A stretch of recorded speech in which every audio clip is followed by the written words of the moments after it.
My 17th birthday was just a few days away, and I needed a new pair of shoes to celebrate my birthday. I like ordering items online because they are cheaper. No week passes by that a delivery man wouldn't deliver some goods at my door.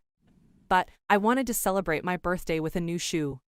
I didn't want to celebrate my birthday in my old shoes. Even though most of the shoes I have, I don't usually wear them. On this fateful day, I was at home doing nothing, so I decided to order a shoe for my 17th birthday. I do not have a lot of friends, therefore, I am planning my birthday myself. I was sitting on the sofa when I heard a knock on my door. When I opened the door, I met a charming-looking young man who came to deliver my order. I couldn't take my eyes off him because of his charming looks. The delivery boy noticed that my eyes were fixated on him, so he didn't want to look at me directly in the eye. "Hi, I am Alyssa," I introduced myself to him. I was the one that ordered these pairs of shoes online. This time, the delivery boy raised his head and told me that he was aware that I ordered the pair of shoes. He said that was why he is at my door. He handed over the pair of shoes to me and turned back to take his leave.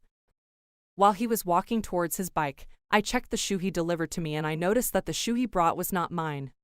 "Hey sir, please come back," I quickly called him. When the delivery boy returned to where I was standing, I told him that the shoe he brought was not mine. I told him that I was very sure because the pack looked too small, and I do not believe that my shoe can fit in a small pack like the one you gave to me. The delivery boy came back smiling and told me to wait. "Oh, it's another pack. The first pack I gave to you was for my mother, and she ordered a pen or something." The delivery boy collected the shoes he gave me the first time and gave me the original shoe I ordered. I was already having him in her dreams at that time. I was already looking forward to having him in her arms all day long. At this stage, I knew the only way I can have the delivery boy is by inviting him for a coffee. When he handed the shoes to me, I invited him for a coffee but he resisted. After much pressure, he obliged and entered my room. When the delivery boy entered my room, he decided to stand. I was not comfortable with the way he was standing, so I told him to sit on the sofa. When he sat, I sat close to him and started engaging him in a conversation. I quickly excused myself to get him water from the fridge. When I brought the water to him, we continued our conversation. I had already fallen in love with the delivery boy, so I wanted to know everything about him. I thought the best way to start a meaningful conversation with the delivery boy was to ask personal questions. I thought I would be able to persuade him through my speech. I wanted to ask her the first major question. I thought it will be better if I ask about his family first. I know before he answer all my questions, I would get what I wanted. "So, tell me about your family background." No sooner than the delivery boy start talking about his family than I excused myself again. This time I quickly went into her bedroom. I changed into a sexier outfit that would attract the delivery boy. When I came out of her bedroom, I noticed that the delivery boy could not stop looking at her cleavages. I started whispering in her mind. I knew I was getting closer to what I wanted. "So, I am all ears. Tell me about your family background." "I was born into an average family," he said. "My mother and my father do menial jobs to support me, my brothers, and my sisters. I have 2 brothers and a sister. My brother works in a post office as an accountant while my sister works as a hairstylist in a salon. I am the first child of my family, so it means I gave a lot of responsibilities to shoulder." Alyssa asked him when he started working as a delivery boy. He said I started working as a delivery boy immediately after I left high school. I left high school at the age of 18 and I am 24 years at the moment, which means I have been working as a delivery boy for the past 6 years. I asked him if he has any plans of going to college. For now, he said I still see myself as a delivery boy, but I am saving up to enroll in college in the next few years. I have always dreamt of becoming a computer engineer since I was a young boy. I would do everything humanly possible to achieve that goal. Oh, I also want to study computer engineering in college too. It seems that we have a lot of things in common. I just graduated from high school and I will want to try other things before I get enrolled in college. My love for the delivery boy continued to increase while I listened to his story. I didn't want the conversation to stop because we were already making eye contact. "I want to know about your hobbies." "My hobbies are traveling, watching football, reading, watching movies, and listening to music." My love for traveling was one of the reasons I took the delivery job 6 years ago.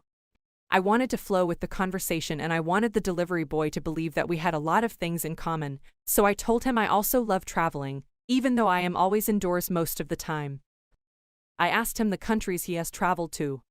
To my surprise, the delivery boy said he has never traveled out of the United States.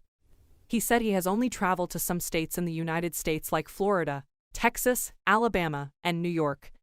The delivery boy asked me a question for the first time in the conversation.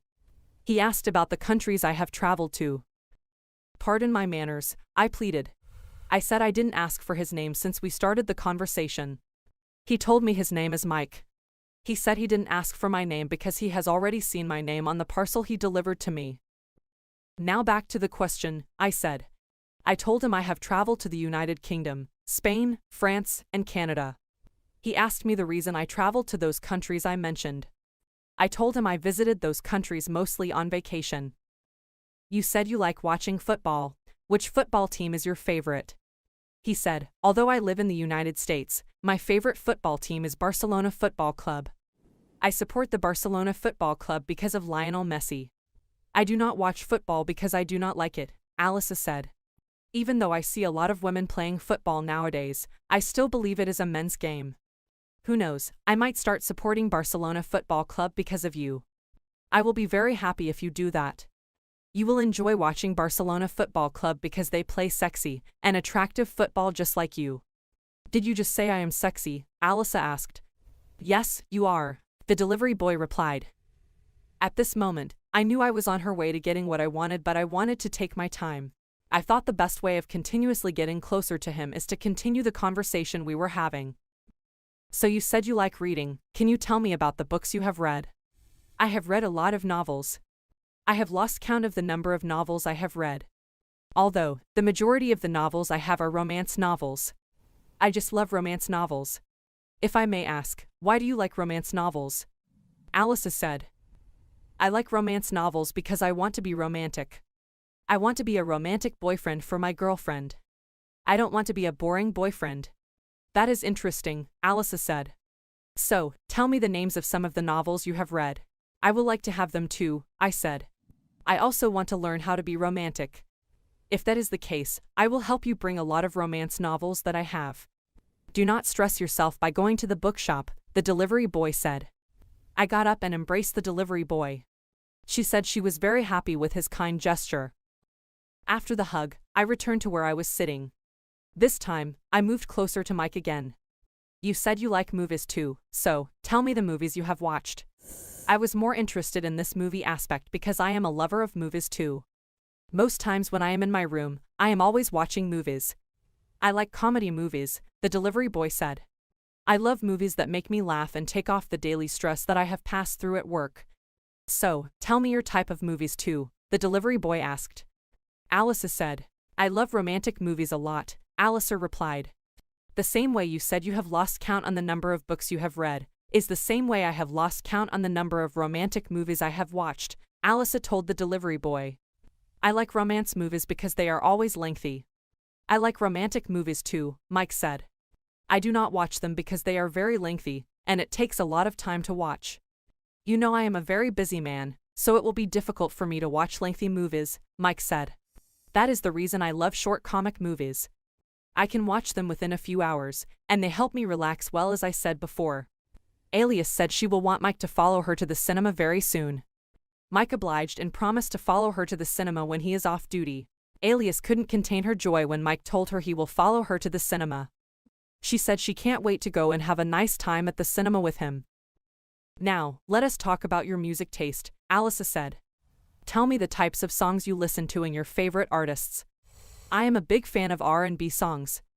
I like songs that are slow and have strong lyrical content. I was smiling after Mike's explanation. So tell me who your favorite artists are. I am a big fan of Chris Brown and R. Kelly, Mike said. I told Mike that I want us to play a game. I told him that I want to know if he is a big fan of the artists he mentioned. I told him that I want him to list 10 songs of the artists he mentioned as his favorite. Mike laughed and he started listing it. Mike said he will start with R. Kelly. Mike said some of R. Kelly's songs that he knows are I Believe I Can Fly, The Same Girl, It Seems That You Are Ready, I'm a Flirt, Down Low, Trapped in the Closet, If I Could Turn Back the Hands of Time, Fiesta, Sex Planet, I Wish, You Remind Me of Something and Half on a Baby.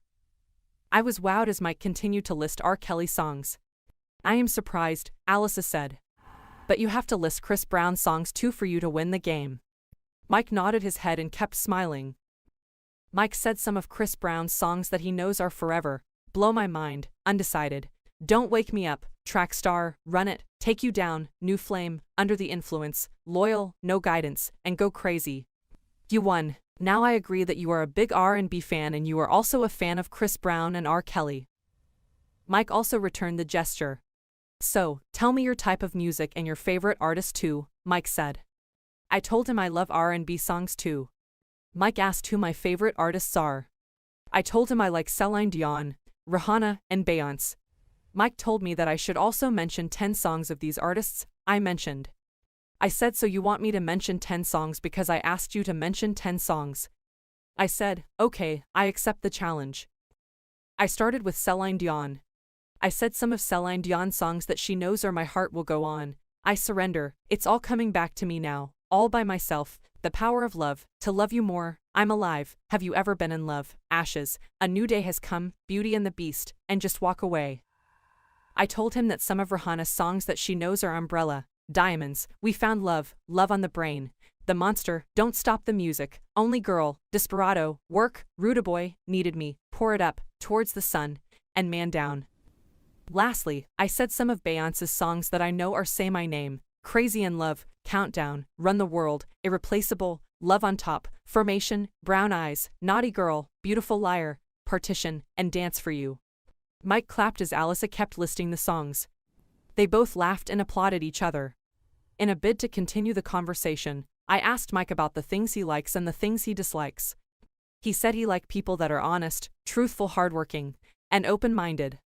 He said he hates laziness, dishonesty, and lies.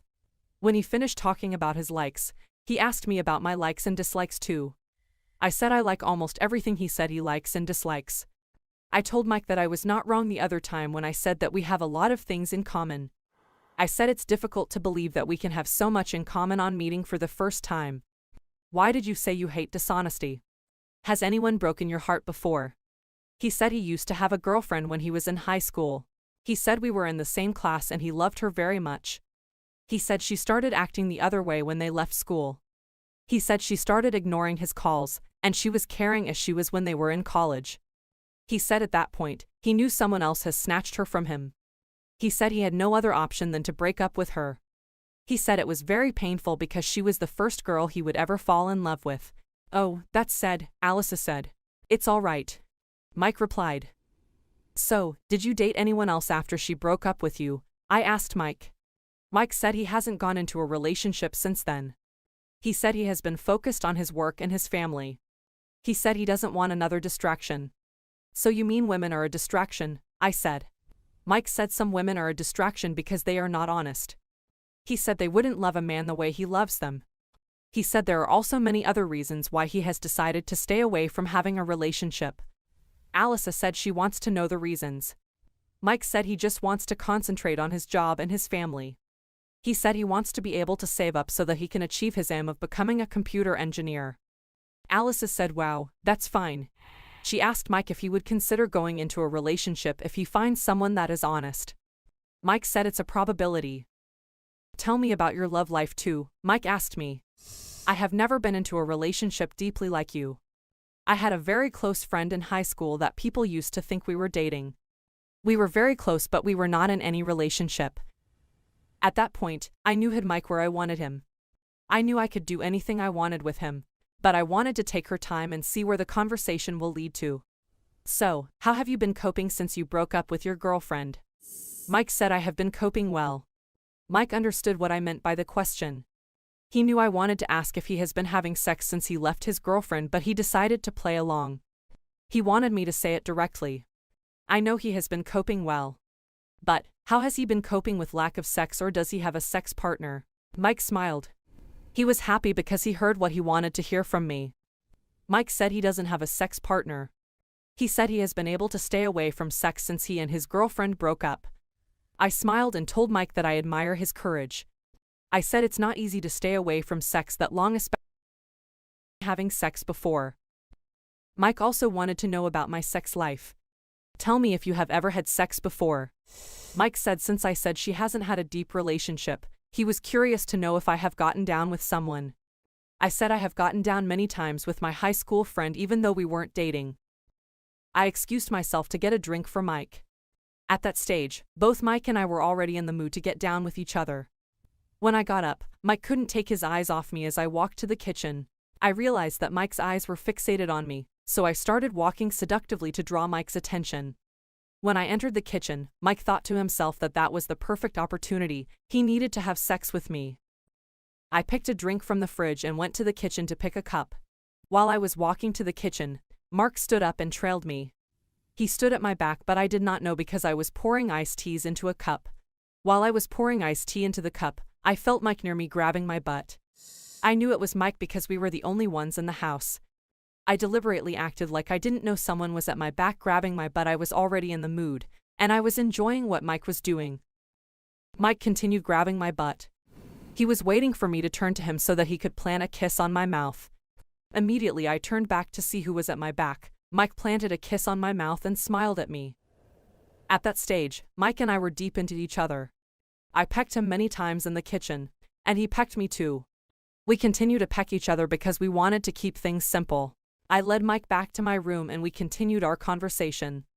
My conversation with Mike became more intimate. I was wrapped up in his arms while I continued to chat with him about his private life. Mike wouldn't talk for 2 minutes without giving a peck, and I was always ready to receive his peck. After about 3 hours of chatting and pecking, Mike told me he was leaving. He said his family would be waiting for him. I followed him to my gate and we kissed for the last time. It was an awesome experience for me. Since then, I have ordered more than 6 items. Most of the items are items that I do not need. I kept on ordering these items with the hope that Mike will be the one to deliver them. 6 months after, I have not been able to see Mike. I want someone to help me look for him. Someone to help me look for him. Someone to help me look for. Evan sat at the desk that was at the back of the class. No student was sitting beside or close to Evan. He just sat down on his own. He deliberately sat there because he was not interested in what Mr. Mike was teaching. He always finds her class very boring. If Evan had the chance, he would not even attend Mr. Mike's class. After Mr. Mike finished writing on the board, he turned to the class to explain what he wrote. But before the explanation of the note, he has a new student in his class that he wants to introduce. Mr. Mike told the class to listen up. He said he wants all of them to meet Leah. He told them Leah is a new student who just joined their school. He told them Edward came from New York. Evan and the whole class looked up at the new student who was standing close to Mr. Mike. When Mr. Mike noticed that he had the attention of all the students, he told me to introduce myself to the class. For a few seconds, I couldn't talk because I was shy. Mr. Mike told me that I have to be bold and courageous.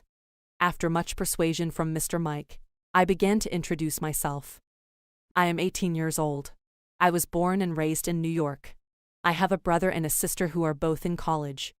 I came here because my father was transferred to this city, so we had to leave New York. I didn't want to leave New York, but since my parents were leaving, I had no option but to follow them. Mr. Mike told me that I will enjoy my stay in the school. He told me that many students in the school came from other states. After the introduction, Mr. Mike told me to find a seat. I looked everywhere but every seat had a student sitting on it.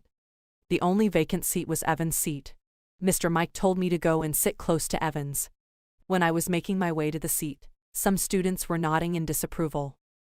They didn't want me to sit close to Evan, but there was no empty desk, so I had no choice but to sit close to Evan. When I sat close to Evan, I asked him why he was sitting alone. He said he likes sitting alone. He said students don't like sitting close to him because he likes sitting at the back. As soon as Leah took her seat, Mr. Mike started the explanation of the note that was on the board. After some hours, the school timekeeper ranged the bell for recess. Evan took his jacket and walked out of the class. As he was walking, he heard someone calling his name. He looked back and saw me. He was surprised to hear me calling his name. He walked back to where I was standing to listen to what I had to say. I told him that I just wanted to let him know that if everyone in the class decides not to sit close to him, I will continue to sit close to him. Evan was surprised that someone could show him love in a class that people used to stay away from him. He was very happy to hear what I said, to the extent that he pleaded with me that I should follow him to the school restaurant. I obliged. Evan and I went to the school restaurant and ate together. After 45 minutes, the bell was rung for the end of the recess. When Evan returned to class, he noticed that everybody in the class was looking at him. They were surprised how quickly he has bonded with Leah. Everybody in the class knew Evan as someone that was very quiet and reserved. They know him as someone that hardly talks in class. How he was able to quickly form a bond with a new student remained a mystery to them. A few minutes to the end of the day activities, Mr. Mike came to the class and informed us that the next day is Parents' Convention Day. He told us that our parents to attend the convention. He told us that any student that does not have any representative at the convention will be punished according to the constitution of the school. After disseminating the information, he told us that we can start going to our houses. When we went out of the class, Evan walked up to me. He asked me if my parents were going to attend the parents' convention. I told him that I was not sure if my parents were going to attend the convention, because I am not sure if they were aware. Evan said that is true. I told Evans that I will inform my parents when I get home. I told him that their attendance at the convention will be based on their availability the next day. I asked Evan if his parents were going to attend the convention. Evan said he is sure that his parent will attend the convention, because they have been told since 7 days ago. He said his parent had no excuse. I told Evans that I will be happy if Evan's parents show up because she will like to meet them. Evan promised to introduce me to his parents if they show up at the convention. Evan also said he will like to meet my parents if they show up at the parents' convention. I told him that I will personally introduce him to my parents if they eventually show up at the convention. Evan and I continued our conversation until we got to the motor park where we were to board the bus that will take us to our houses. I have had a great day with you, Evan said. Me too, I replied.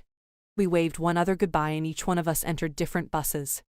When I got home, I told my parent that my school was going to hold a parent convention the next day, and the school told us that every student must be represented.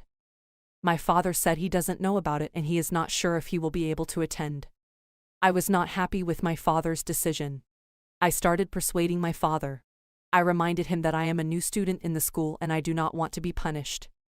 I told my father that I don't want to set a bad record too. After much persuasion, my parents agreed that they will attend the convention. I jumped up in happiness and embraced my parents. I was very happy because I knew that I will be able to introduce my parents to Evan. The next day, I woke up very early and immediately went to the bathroom. I took my bath very quickly and put on my school uniform. When my father woke up, he was very surprised to see me in my school uniform as early as 6 a.m. "Why are you dressed up so quickly?" my father asked. I told him I woke up very early and I decided to get myself ready for school since I do not have any house chores to do. My father told me that I have to wait for him and my mother to take their bath. He said he will drive me to school himself. After about an hour, my parents were ready. My father called me from my room and told me to meet him in the car. I entered the car with my parents, and we drove off. 15 minutes later, we arrived at my school. The school security men led my parents to the convention ground while I was told to go to my class. When I entered the class, I met Evan at his usual seat. I went to Evan and greeted him. Evan responded and he noticed a great smile on my face. Evan asked me the reason for the smile. I told him that I was smiling because I was able to persuade my parents to attend the convention. On hearing that, Evan smiled also. I asked Evan if his parents were able to attend too. Evan said his parents were already at the convention ground. The convention lasted for 2 hours. Parents were briefed about their children's academic performance, and many other things. When the convention ended, we were allowed to go and see our parents for a few minutes. I took Evan to my parents. I told my parents that Evan is my classmate. I explained how Evan helped me settle down on my first day in school to my parents. My parents praised Evan and advised him to face his academics squarely and come out in flying colors.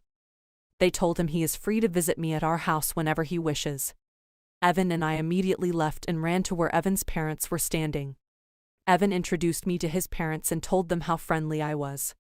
He told them how I accepted to sit close to him in class when everyone else didn't want to sit close to him.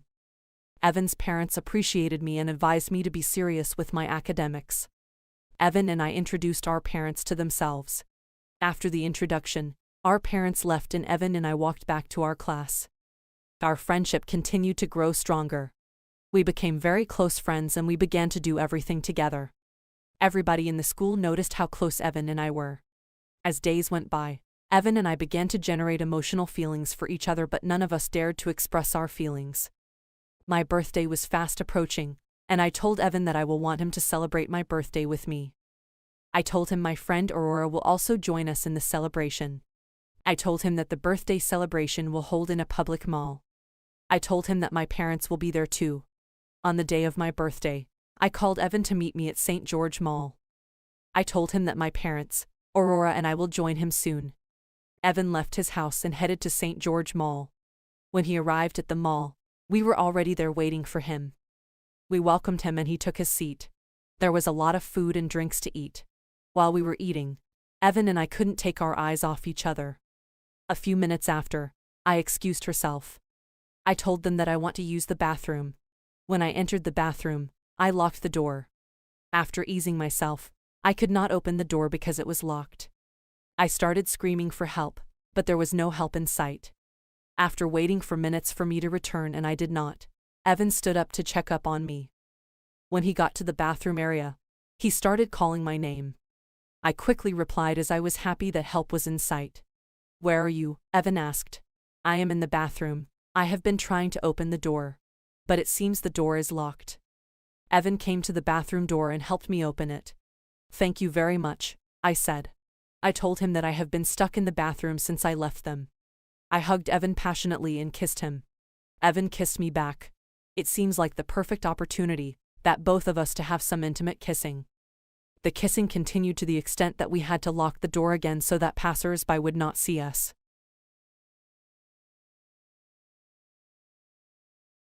When my parents waited for some time without seeing Evan and me, they sent Aurora to go and check upon us. When she got in front of the bathroom, she heard whispering in the bathroom. She thought something was going on in the bathroom, so she quickly returned.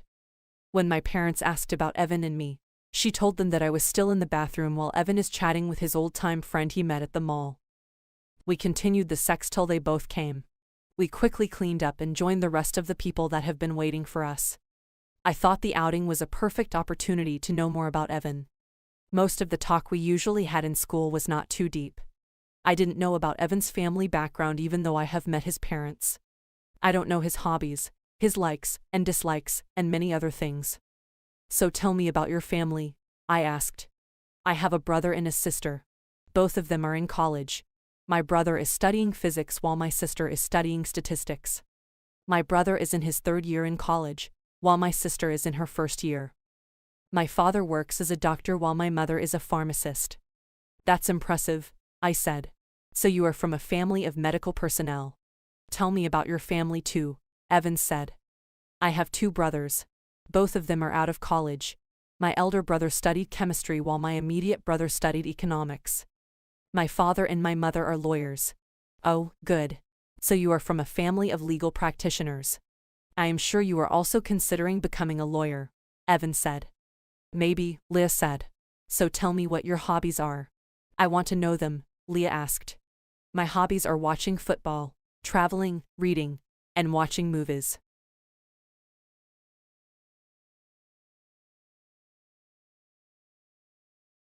"You said you like watching football. Which football team is your favorite?" Leah asked. "I love many teams, but Real Madrid is my favorite. I love Real Madrid Football Club because of Cristiano Ronaldo. He is a very good player, and a great goal scorer. I will name my male child after him because of the love I have for him. He is the reason Real Madrid won 3 Champions League consecutively. It is a feat that no other club has ever achieved." "So you said you love reading too. So tell me the types of books you have read." Evan said I have read many books. The books I love reading most are comics and sports books. I love sports books because they educate me on the current news in sports. I also love comic books because they make me laugh. I love reading comic books when I am alone and bored. They usually make me laugh, and make me forget that I am alone. They help me cope with boredom. Most times, I am always at home alone when I leave school. So I need something that will chase boredom away. That was what led me to comic books, and I have become a fan since then. So tell me about the types of books you like to read, Evan asked. Leah said, I love romantic books. I love a book that is filled with romance. I know you are romantic, Evan said. So tell me about your type of movies, Lisa asked. Evan replied by saying, I like comedy movies. I loved movies that will make me laugh and forget what I am going through at that particular time. So tell me about the types of your movie too, Leah asked. Leah replied by saying, I love romantic movies the same way I love romantic books. I am not a big fan of romantic movies because they make me emotional. Most times the movies are made excessively long so that viewers can continue watching them. I don't like them because the movies are designed to make people attached to them. If you start watching it, you wouldn't want to stop, and that's the way the movies are designed. As for me, I prefer comic movies that will make me laugh and forget whatever I am going through. You said you love listening to music, so let us talk about music, Leah said. Tell me the types of songs you listen to and your favorite artists. I am a big fan of R&B songs. I love R&B songs because they usually have a lot of strong lyrics. So tell me who your favorite artists are in the R&B category. Evan replied by saying, I follow a lot of artists in the R&B category. I love almost all of them, Leah said. Even if you love all of them, there are one or two of them that you will love more than others. Yes, that is true, Evan said. I think I love R. Kelly and Usher. Good, Leah said. Now, you have to list at least 15 songs of your favorites before I can agree that you are a big R&B fan. Okay, I agree. Let me begin with R. Kelly. Some of his songs that I know are I Believe I Can Fly, The Same Girl, It Seems That You Are Ready, I'm a Flirt, Down Low, Trapped in the Closet, If I Could Turn Back the Hands of Time, Fiesta, Sex Planet, I Wish, You Remind Me of Something and Half on a Baby. Now, let me move to Usher, Evan said. Some of his songs that I know are Yeah, My Boo, DJ Got Us Falling in Love. I Don't Mind, OMG, You Got It Bad, You Remind Me. Love in This Club, Confessions, Nice and Slow, Don't Waste My Time, No Limit, Lovers and Friends. You Don't Have to Call, and Bad Habits. Leah said, Now I agree that you are a big fan of R&B. Evan looked at Leah and laughed. Now, tell me about your favorite artist too, Evan asked. As for me, I am a big fan of Alicia Keys and Justin Bieber, Leah said. I love their songs so much. They always inspire me with their songs. Just like you said, it is your dream to watch a football match in Santiago. It is also my dream to meet Alicia Keys, Beyoncé, and Justin Bieber in person. Evan laughed and said, I know you will meet them soon. I am also giving you the assignment you gave me, Evan told Leah. You are also going to mention 15 of Alicia Keys, Beyoncé, and Justin Bieber's songs for me to accept that you are a big fan of them. Leah laughed and said, I accept the challenge. Leah said, some of Alicia Keys' songs that I know are If I Don't Get You, No One, My Boo, Girl on Fire, Falling, Empire State of Mind, You Don't Know My Name, Try Sleeping with a Broken Heart, A Woman's Worth, Gramercy Park, This Girl Is on Fire, Brand New Me, Superwoman, We Are Here, Show Me Love, and Wasted Energy. I am impressed, Evan said. But you have to list Justin's and Beyoncé's songs before I give you your award. Okay, Leah said. Leah said, I know a lot of Justin's songs because he is from the younger generation. I will mention more than 20 of his songs. Okay, I am listening, Evan said. Leah said, Justin Bieber's songs that I know are Nothing Like Us, Monster, Love Me, That Should Be Me, Never Say Never, One Less Lonely Girl, As Long As You Love Me, 10-0 Hours, Off My Face, What Do You Mean, All I Want for Christmas Is You, Lonely, Intentions, Baby, Ghost, Stuck With You, Beauty and a Beat, Boyfriend, Too Much, Peaches, and Stay. I know a lot of songs that Beyoncé sang too because she inspires a lot of young girls like me. A lot of young girls like me look up to her and want to achieve what she has achieved. She is a perfect definition of what a 21st century woman should be.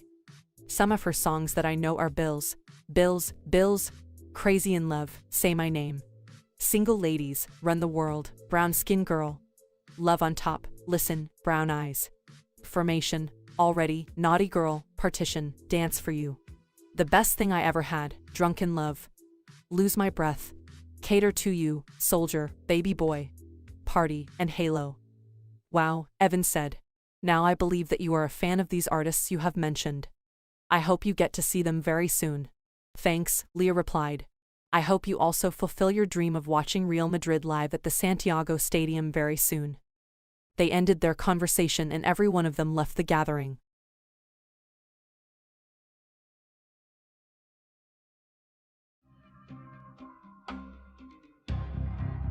When Aurora saw Leah the next day, she asked her what happened between her and Evan in the bathroom. Leah was shocked. She started thinking with her whether Aurora saw what happened in the bathroom. But she denied it and told Aurora that nothing happened. I'm Stephanie. I live in law with my parents. They were everything to me until I met Jude, my new boyfriend. I love him so much, I don't want to get separated from him never and ever. I met Jude a few days after my parents and I moved to La because my father had just been transferred to lead a branch of the stockbroking company he works for in our old city of residence. At first, I didn't buy the idea because I would have to lose all my friends and, most importantly, my plans to get back at Truce, my first boyfriend. Truce was 3 years my senior, but our relationship was delicate. I felt safe whenever I was with him.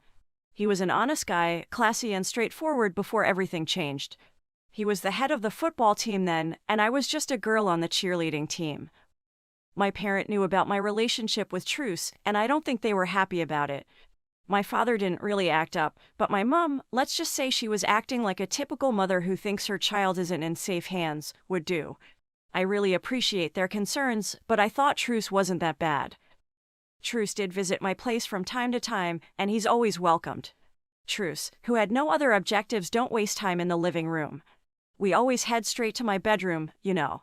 I was the lousy one. I screamed a lot and said so many naughty words. I think my parents heard but weren't bothered, while Truce, on the other hand, just remained cool. I did think I didn't satisfy him, but he never said that. What else can I ask for, you'll say? Moreover, my parents were busy individuals. That hasn't changed a bit anyways. They traveled on business trips a lot. I frequently followed Truce out to places or clubs. Most of them weren't so cool, but I didn't care. I felt safe with Truce. He was like my big brother. Though still against my parents' counsel, my association with Truce was perfect until that fateful night, one of the nights my parents went on their business trips as usual. Truce came to my place. As usual, he called on me, and as I was dressing up, he bumped in and met me not fully dressed. He took a long gaze at me from the head down. I noticed this, so I stopped dressing. I know I have a good shape. Assuming the mirror was lying to me, people say I took after Maya and my mom. She's hot. I've not gotten all those curves, and the 2 babies on my chest are not fully grown, but I had potentials. Truce kept admiring me. His mouth was gaping up. El could tell he wanted to have me, but I was teasing him. I hurried up with my dressing. I noticed he was hard, but he kept his cool. I smiled. To satisfy his lust, I kissed him passionately and whispered to his ear when we returned. We found our way to his motorcycle outside. It wasn't like those pretty bikes in Hollywood movies, but it rocks for a high school student to have his own bike. He started the cycle, and I jumped on it from behind. I held him by the waist as he zoomed off. We stopped in front of a club. This one was new. We had been to different clubs repeatedly, but not this one. I started getting uncomfortable. I looked at Truce's face, and he smiled back at me. I gulped in a handful of saliva purposefully to show my discomfort, but his emotion didn't really change. Then he came close to me as if he was going to hug me and whispered to my hearing something I never forgot: "This is where I really belong." Had I known, I would have taken to the heel, but I remained stubborn despite my instincts. Let's just assume I love being gullible, at least for that time or for the worse my whole life. My life is about to change for good on the positive part, but looking at that situation, things didn't go as planned. Well, I never had any plan, Truce planned it all. This was the day I will never forget. This was the day that changed my family's life. My father took that gig in life even though he was doing just fine here.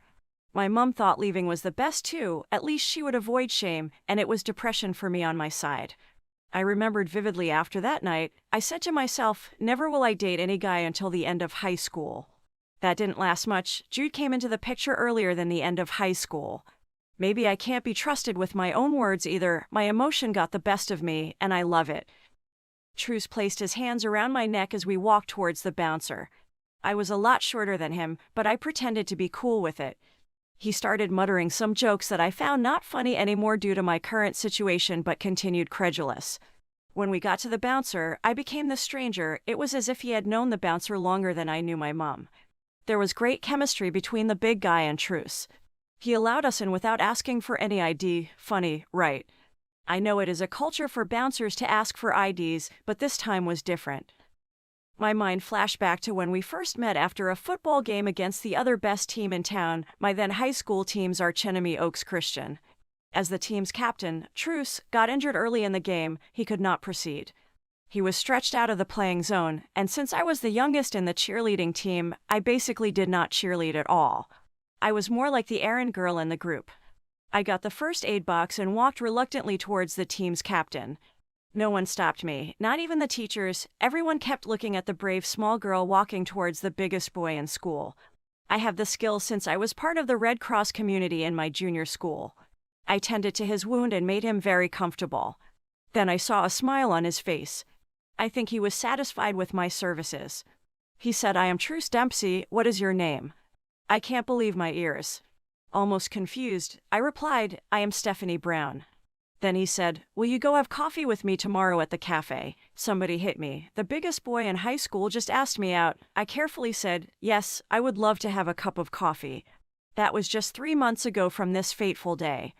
I thought I knew him, but that night I realized I didn't know him that much. I wanted to cry already. We entered the club. Almost everybody recognized Truce. I was surprised. How long has he been visiting this place? It was as if he was there the night before. He introduced me to everyone. The guys were top-notch, and the girls were so hot. Well, I'm the youngest, and I had potentials. The ladies are sexy to behold, and their curves are heaven. I felt like holding their 2 babies in my hands. I felt like an opposite gender by gazing at them. I noticed all the details they possessed. Before getting caught off guard, I quickly brought out my phone and started watching some videos. While I was busy with my phone, the ladies were whispering and laughing. I think they were talking about me, but who cares? I shrugged it off as I tried to find out what the boys were up to. Those guys were really planning something big or maybe crazy. Truce looked at my side from time to time and winkled at me at every instance. Everything there was kind of creepy. The noise was so loud like every other club. The bartenders were doing their job, but 10 people were in attendance. All are familiar individuals, with me being the only stranger. The guys are done with their presumed board meeting, and each guy went for their girls.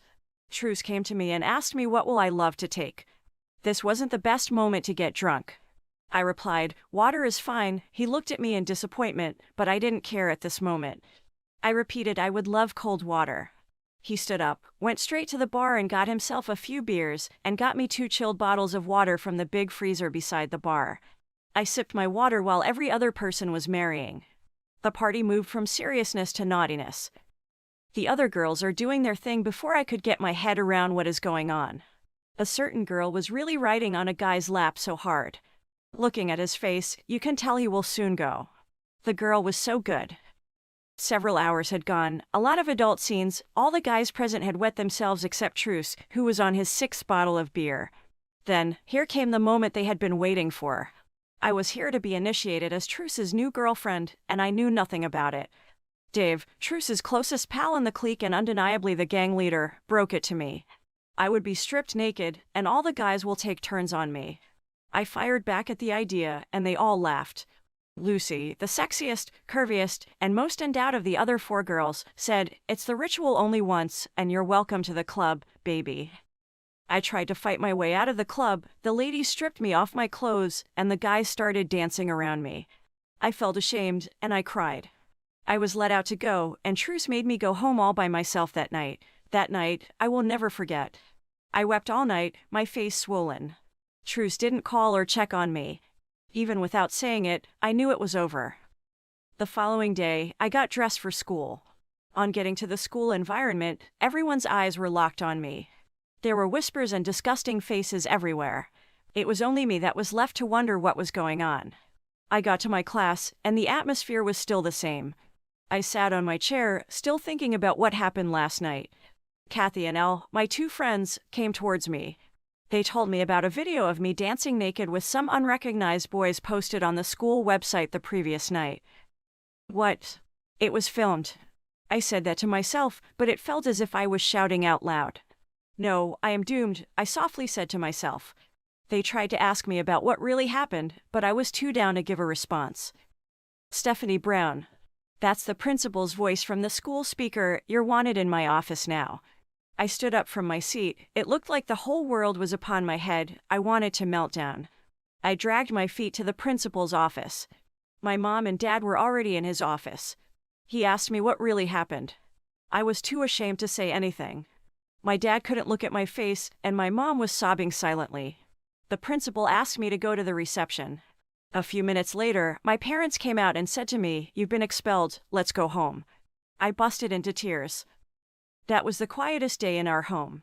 My dad is naturally reticent, but my mom was gratuitously silent. I was in my room with my head deep in the soft pillow crying softly. A few hours later, my parents came in with 2 slices of bread, a plate of fried eggs, and a glass of juice. They sat beside me on the bed, and I could feel Mom rocking my leg. I sat down with my head bowed in shame. They comforted me before my dad revealed that he got a gig in LA and would take the chance. My mom went along with the plan. Deep in my thought, I was visualizing how I was going to get my revenge at Truce. I really don't want to leave, not now. My friends were the best. I didn't want to be separated from them, but I understood that decision was difficult for my parents. They took it because of me. I appreciated their effort. Everyone went along with the idea of leaving everything behind. Later in the evening, my friends came to our place. I updated them. They were initially reluctant. Soon they found out it was for the best. Everyone saw that as a good plan except me. I wanted to get revenge on my mess. They quickly jumped into helping me pack my stuff and assisted my parents in a few rounds. We resumed the journey very early the following day. None of our neighbors was out. I am sure my dad couldn't see the road clearly, but it was his braveness for me. We got to lie before none, moved into our new apartment, and everyone opened a new chapter in their lives. All this just because of my foolishness. My mom got me registered in a new school. The process was easy.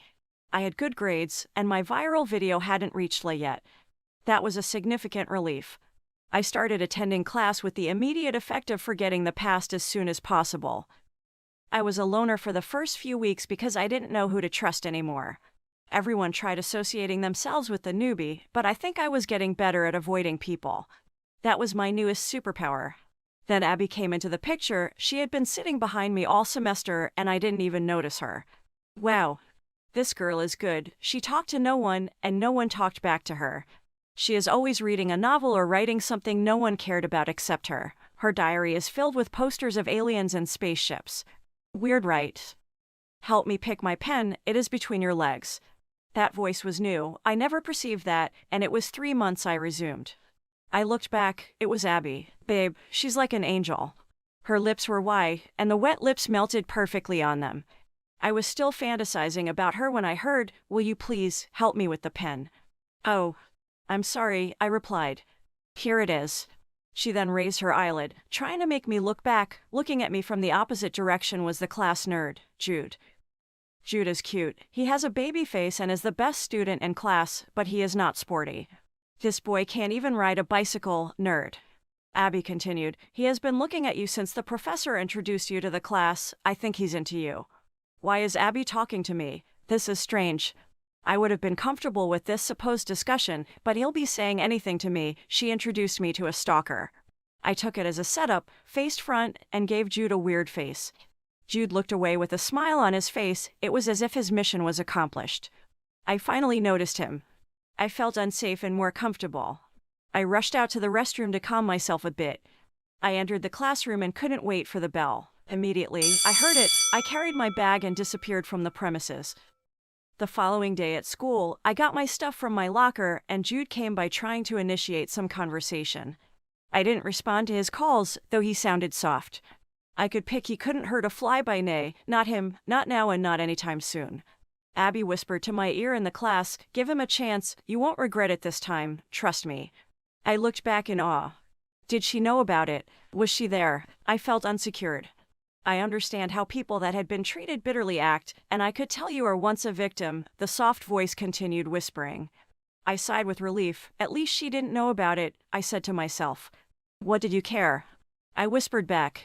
She smiled and replied, "Here he comes." I turned around and lo, Jude. "Hi, Abby," he greeted. "You good?" Abby responded. I think these two know themselves a lot. I later found out that they are twins, and my name is the leading topic in their house. Jude started with his speech. He wasn't even concentrating. My eyes were locked on his. Can you hear me? Jude asked sharply. Yes, I responded in an apt. Will you go watch a movie with me tomorrow night and maybe get a drink when returning? Is that a date? I asked in return. I guessed, he said with a tone of doubt. Okay, this once, I replied. I couldn't believe I had just said that. That slip of tongue gave me the sweetest experience to date. After the movie night, we started going out. My parents knew about him, and they were happy that I had moved on. I couldn't believe myself, I was reborn. Jude brought me back to life. Unlike Truce, my parents were delighted with my relationship with Jude. God, this guy is well-cultured, a very respectful kid. His weird twin sister became my best and only friend in school. Babe, this girl can talk, only when she's not in the class. I found out she's the lousy type, and Jude is the timid one. That is the opposite in school. Their father works at NASA. That explained the alien and spaceship posters on Abby's diary. Their mom sells flowers in a plant store. Those two are really close. They shared everything without a tip of jealousy. They even shared my time among themselves. They made La my new home. My relationship with Jude was perfect, but we haven't gotten intimate yet. Jude said he could wait. And I really love this guy, but Truce's memory was well seated in my cerebrum. I could recall everything as if it was yesterday. Over a year now, my relationship with Jude Wilson was more pleasant than the early morning sun. I could believe what was happening. It was as if I was in a dreamland. Mr. and Mrs. Wilson are the best. They treat me as one of their own. Brad was the naughty little brother. He is tough to please. I think we will get along. Brad is addicted to his video game. I deduce that it might be natural to him that the real life. Unlike my parents, the Wilsons are very predictable. Mrs. Wilson is always available, but Mr. Wilson barely comes home.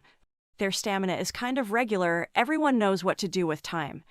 Everything with the Wilsons is routine. I like this home, and I fit in comfortably. Recently, my parents even allowed me to spend weeks with the Wilsons. It is a home away from home.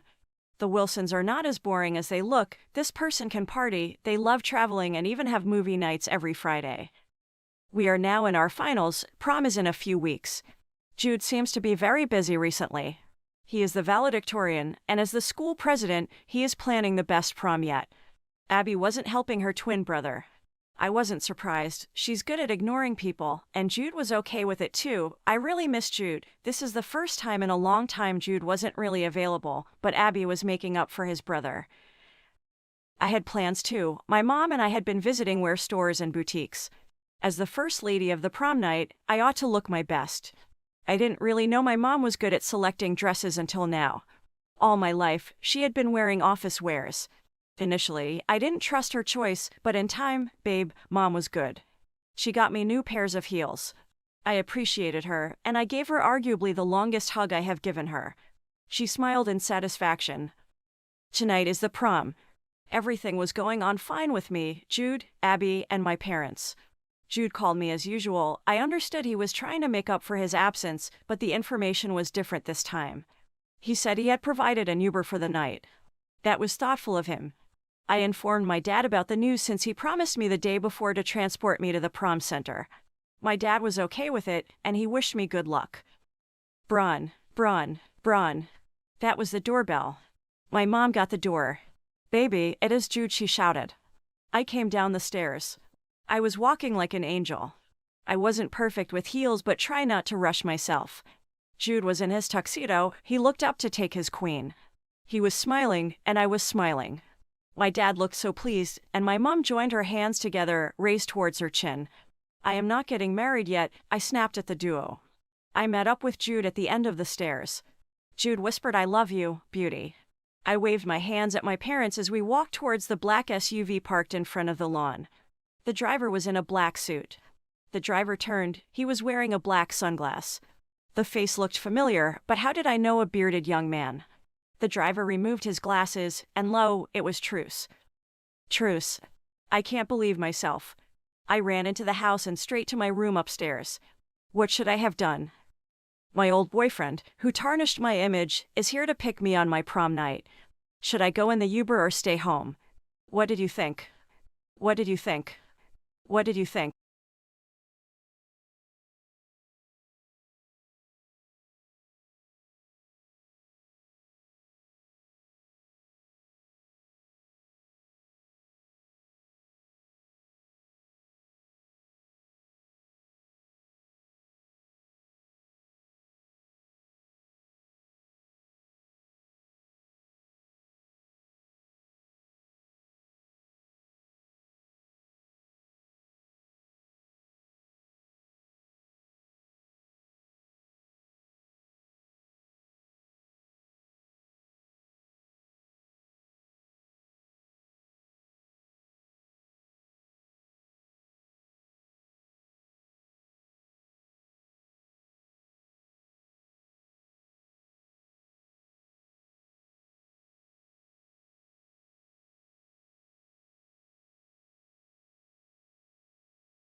The Taxi Driver Who Loved Me.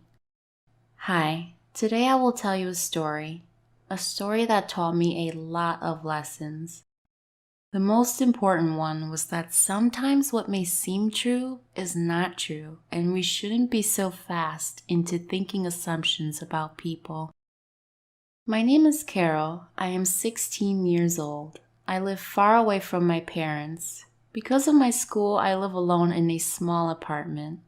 Well, not really alone because I have a cat with me and her name is Sam, and she means the world to me.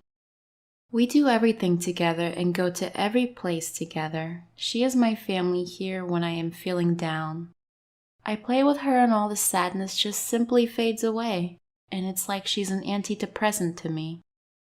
I don't make many friends, and it's really difficult being alone. My parents knew that, therefore they gave Sam to me as a gift. It took me some time to adjust to the new place, but I got used to it. There is this taxi driver who is a lot older than me. He also lives somewhere near my house, and he usually drives around the area. And the thing that I wanted to tell you about him is that he is in love with me. Well, at least that's what I used to believe. He is a really nice person. I had seen him a couple of times in the street and after school. We talked for a while and I realized that he is in love with me. He is always so nice to me, and sometimes too nice. It made me a bit suspicious about him and his intentions.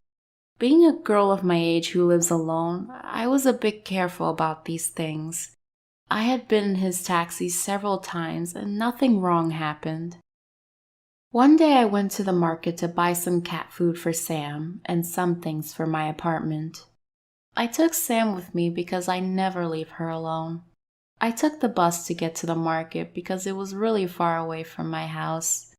When I got to the market, I bought cat food and other household accessories that I needed, and after shopping for a while, I got really tired and thought, I might eat something because my house is very far away from the market. It would take a lot of time to get there, so I looked for a restaurant and had a meal there. I was so busy shopping and doing other things that I completely forgot that it's gotten so late, so I went to the bus stop. After that, unfortunately, I just missed the bus by a minute.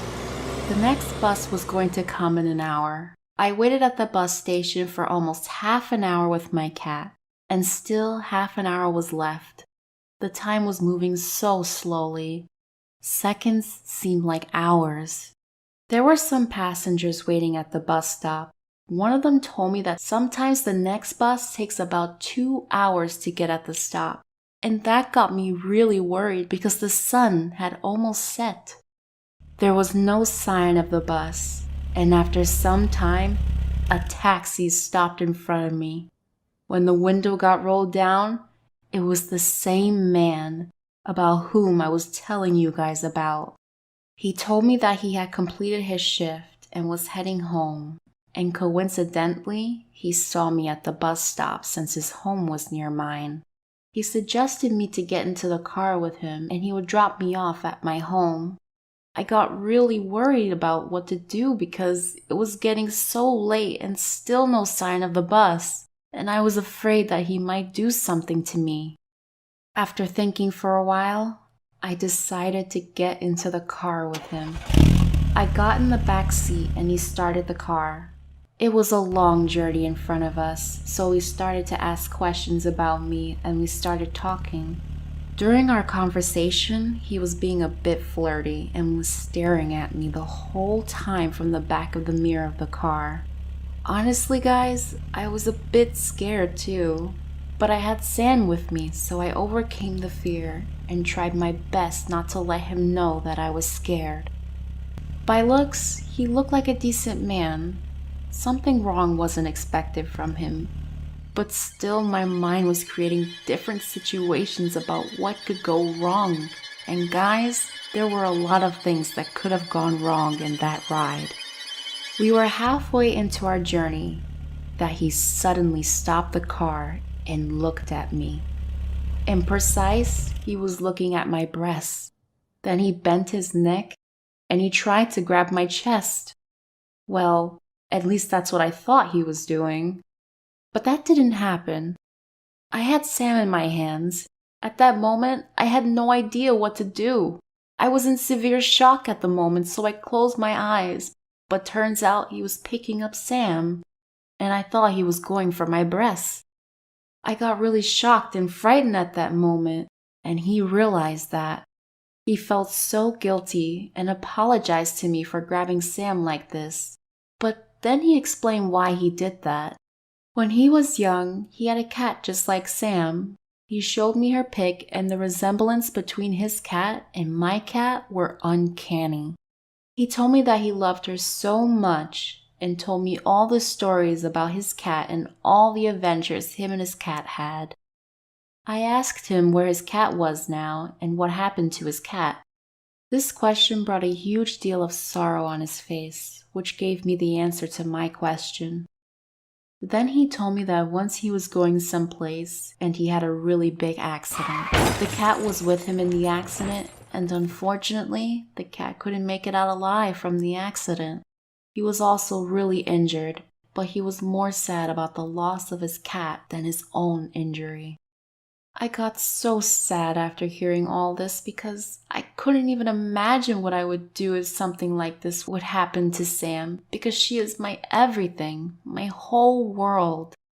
After that, we talked for the rest of our journey, and we became good friends too. Though I love Sam a lot, I told him that he could play with her for some time if he wants to, because I had an idea of the pain from which he was going through. He told me that it's a really nice gesture from my side, but he couldn't take Sam away from me. He said he didn't want me to go through what he went through when he lost his cat. We didn't realize in our talking that we had reached home.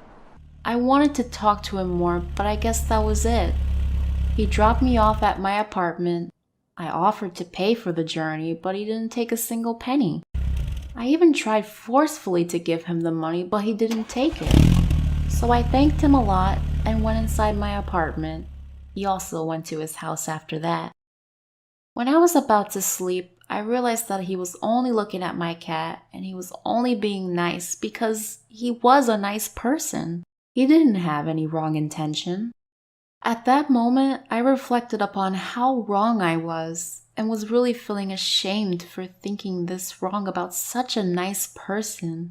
I wanted to tell him all this and what I thought about him and how wrong I was. I really wanted to apologize to him many times, but never got the courage to do so. We humans are really fast in judging people. We all are. We start making up assumptions about a person, that what type of person he or she is, and we stick with false assumptions, but when we realize that our assumptions are wrong, we are all left with nothing but guilt. That day, I learned an important lesson that is going to stick with me forever, which is we should never be so fast into making assumptions about people. We have to at least give them a chance to explain themselves. If you like my story, kindly like this video and tell me in the comment section what you think I should have done. Should I have told him or not telling him was a good decision? Also share any similar experience if something like this happened to you. And don't forget to subscribe and hit the bell icon.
As you already know through the first part of my story, my name is Carol, and just like every other girl my age would easily misinterpret and suspect kind gestures from male folks out there, it was somehow normal for me to suspect the taxi driver that showed me so much love. As a matter of fact, you can't really blame me. After numerous sexual assault attempts I've suffered from old people that are even related to me, I have grown up to suspect every male folk out there, especially in today's world. It seems nothing goes for nothing. Indeed, every act of kindness is suspicious. However, these reasons didn't in any way make me feel better. I still felt I owed the man an apology. Unfortunately, unlike other days, it was a little bit difficult to come across the taxi driver. Subconsciously, I was eager to see him again. Well, in one of the evenings after a stressful day at school, I decided to go out for a walk, and boom, we met. Actually, I couldn't really hide the excitement. It was too obvious judging from the way I reacted when he got out of the car and extended his hand for a handshake. I held on firmly to the hands and smiled back. After exchanging pleasantries, the first thing he said was that he bought a cat that's very similar to the one he lost in that fatal accident back then. He described how adorable the cat is and how much he wants me to see her for myself. Personally, I was happy for him. At least this new cat would help him get over the loss of the previous one. As funny as it might sound, I realized that all the while we were still holding hands, and he was gently caressing my palm in the process. I didn't want to make the mistake of misinterpreting his intentions once again, so I overlooked it. After telling me more about his new cat, he softly invited me to visit his place and see the cat for myself. I accepted with the condition that it would only be possible during the weekend or any day I'm less busy at school. Since I didn't have much to do in school that week, one of these days I later decided to pay the taxi driver a surprise visit. I got into his apartment, since the door was open, and I saw the cat lying down on the sofa. Just like he described her, she was the perfect beauty, and I couldn't help but play with the cat's fur. It was soft and awesome. The cat, on the other hand, was staring at me with this confused face, and I couldn't help but smile back at her while whispering my name to her. After a few minutes, the taxi driver came in from the next room to meet us having our inaudible conversation, and burst into a loud laughter. In no time, he jumped on the sofa and was struggling to gain the cat's attention, but it was as if the cat already fell in love with me.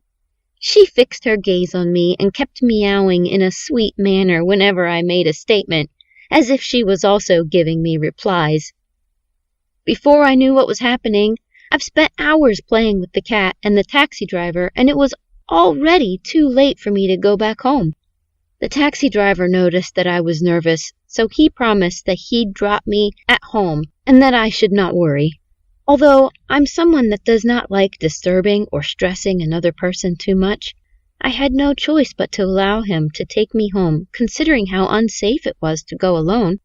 In a flash, the taxi driver was already in his bedroom to wear his clothes and also pick the car key. In no time, we started the trip, and this time around, it was not really a boring journey compared to the previous ones I had. The truth is that by now, he had already gained my trust through his actions. So we were more like friends now. He told me a lot about himself, and I felt I'd be considered boring if I didn't also contribute to the list. I had to tell him how my parents never once allowed me to eat ice cream since, according to them, I'd get cough from cold. We laughed at the misconception about ice creams I grew up with. It was funny because ice cream is like every child's favorite food, whereas I never had the opportunity to taste it once. From the ice cream discussion, we started talking about school life during his days and how it is now. I noticed that the taxi driver slowed down and then branched into a parking space before stopping. On the left side of the road, I observed that the place was a market, and deep inside, I kept wondering why he stopped. I guess he also noticed that I was uneasy and decided to break the silence by saying, "Please, I want to get something from the market. I'll be right back." And then he winked at me. His winking was so bad it got me cracking up with laughter. In split seconds, the taxi driver was already back in the car, and somehow I was unsure if he was able to get whatever he went in to buy. With hands on his back, he said he had a gift for me, and that I should promise him that I won't reject it. I began to imagine what could possibly be in the gift he got for me. Sluggishly, I nodded in affirmation that I won't reject it. Well, even after agreeing to collect the gift, he still didn't allow me to see what was inside the bag. He stepped into the car and we continued our journey, but in silence. After some time, he stopped the car and came to the back seat where I'd been sitting all along, and then opened the bag slowly. Right inside, the surprise he got for me. A big, creamy, mouth-watering ice cream. As a matter of fact, it was really the best surprise I could get. I watched the ice cream, fascinated, and it actually made me realize that dreams do come true. I couldn't even wait for him to hand it over to me. It was hard to resist the urge of hurriedly dragging the parcel from his hands. He smiled as he watched me eat the ice cream with all amount of seriousness. Since the car was already too hot, the ice cream started melting and I had to eat it faster and rapidly. With the way I was devouring the ice cream, the taxi driver had to promise me that he'd get me more next time. He turned over to the driver's seat and we continued the trip. All of a sudden, we heard a sudden bursting sound and he held the brake. After careful observation, he noticed that one of the tires actually picked up a sharp object and got deflated. It was actually frustrating because the whole unfortunate scenario happened in the middle of the road. Since the taxi driver is always going around with most of the repair equipment in the car, he got out and in no time was able to fix the tire issue with the spare he had. Well, although he tried repairing it, the car still needed the services of a professional. They had no choice but to manage. After adjusting the tire for some time, he started pumping air into the fixed one. This made a little disgusting noise, and I had to close my ears until it was over. Immediately, he was done. We continued our journey again, but before we could get to my apartment, we noticed that the taxi driver's cat that was with us all through the time we spent together was nowhere to be found. Our fear was that maybe we left her where the car crashed, and so I decided to join him in search of the cat. We got to where the car crashed earlier on, and we looked all around, but we found nothing.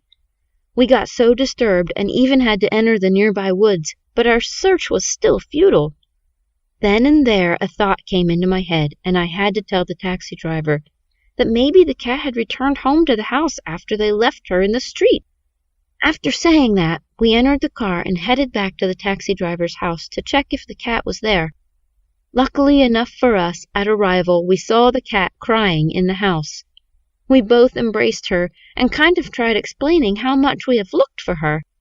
She stopped crying and kept rubbing her fur gently on us. By now it was already too late, and considering the condition of the car, I didn't want the taxi driver to risk anything just to drop me off, so I just asked him if I could sleep over that night at his place. Actually, I had so much confidence that nothing will go wrong, like I expected, and he agreed and said I could sleep with him and the cat together in the bed if I wanted to. The suggestion was okay with me, but I told him I had to take my bath first since the day's stress actually got me sweating profusely. He showed me his bathroom and I took my bath but had to wear the same clothes I wore before. I came back and laid down on the bed with him, and just a few minutes after we started discussing again, we suddenly heard a knock on the door. And since it was late in the night, we were both worried and scared. The first thought that came to my mind was if it was actually armed robbers. I was literally shaking in the bed. The taxi driver summoned up courage and opened the door, and right there were 2 policemen and my parents with them. According to them, they'd been looking for me all day. I was so happy that my parents came to pick me up, but why they had come with the cops was something I didn't understand. The cops took the taxi driver, handcuffed him, and he was prosecuted and sent to jail. The cops thought that he actually did something bad to me, but I told them he was a good man and he had never done anything bad to me, but they didn't really believe anything I said. One of the cops kept saying that maybe the man had threatened me not to reveal the truth. He told my father that the taxi driver had done similar things in the past. Well, I don't really know how true that might be. All I knew was that he never hurt me in any way. After the taxi driver was sent to jail, I decided to take care of his cat and mine. I'm sure that's the least help I could render to him. But even with that, I'm still confused. I don't know what to do. Can I go to visit him in prison? I'm sure he'd be happy to see me, but I don't know if my parents would want me to do that. Or maybe I should just let things be, and after serving his jail time, he'll be released and I can hand over his cat to him and apologize for what he's gone through because of me. Please help me by commenting on how I should act now, because I don't know what to do next. You can also like the video and subscribe to our channel.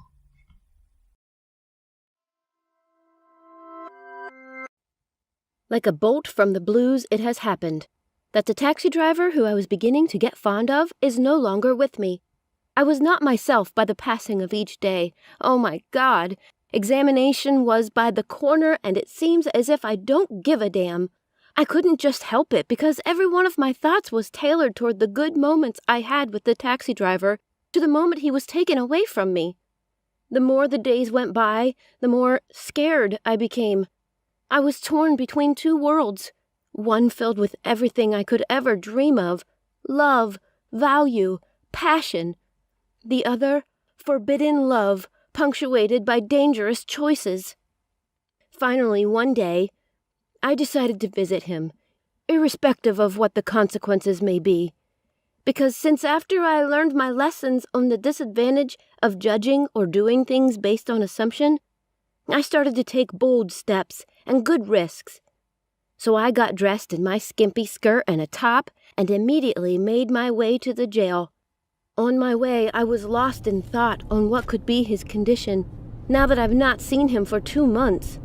Who knows how he looks now? Can he still recognize me? Ugh, I just hope I can still see him. Amidst my fears, the one that fears me most was if my taxi driver friend would permit me to come close to him, because it's obvious that he was sent to jail because of me. That look of guilt was all over me, just like a rat that was caught stealing. "Gosh, I've passed the jail!" I screamed at the taxi driver that was driving me. "Are you stupid?" I rudely screamed out of annoyance. "You've passed the jail!" "Oh, sorry, ma'am. I was expecting you to tell me you want the light." The innocent taxi driver responded in a polite manner. Then I got conscientious of myself. This is not me. I was overreacting and transferring aggression because of what I'm about to face.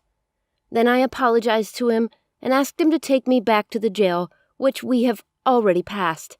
He gave a slight sigh and headed to the roundabout to take an upturn back to the jail. At last we got there, and I alighted immediately in a hurry, heading to the gate when the taxi driver yelled out, "Madam, you've not paid me." I immediately came back and paid him in a hurry. Am I having a psychological problem or what? What's really happening to me? I seem not to understand myself anymore. Immediately, I got to the jail.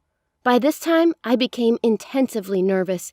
I got this feverish feeling all over me, causing me to shiver.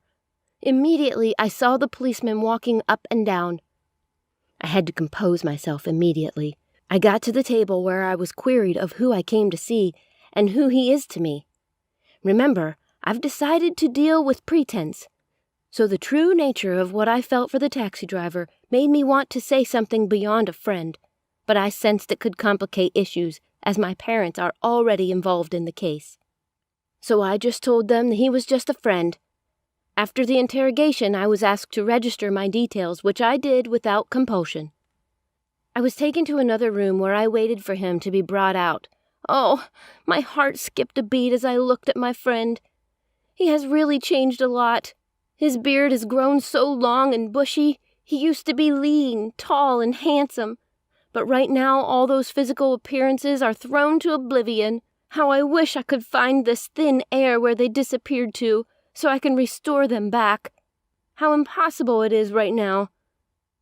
Tears dripped down my cheek as I hugged him passionately, not letting him go. I felt like kissing away his tears, which were flowing like a river. His became uncontrollable that I had to instantly be strong for him.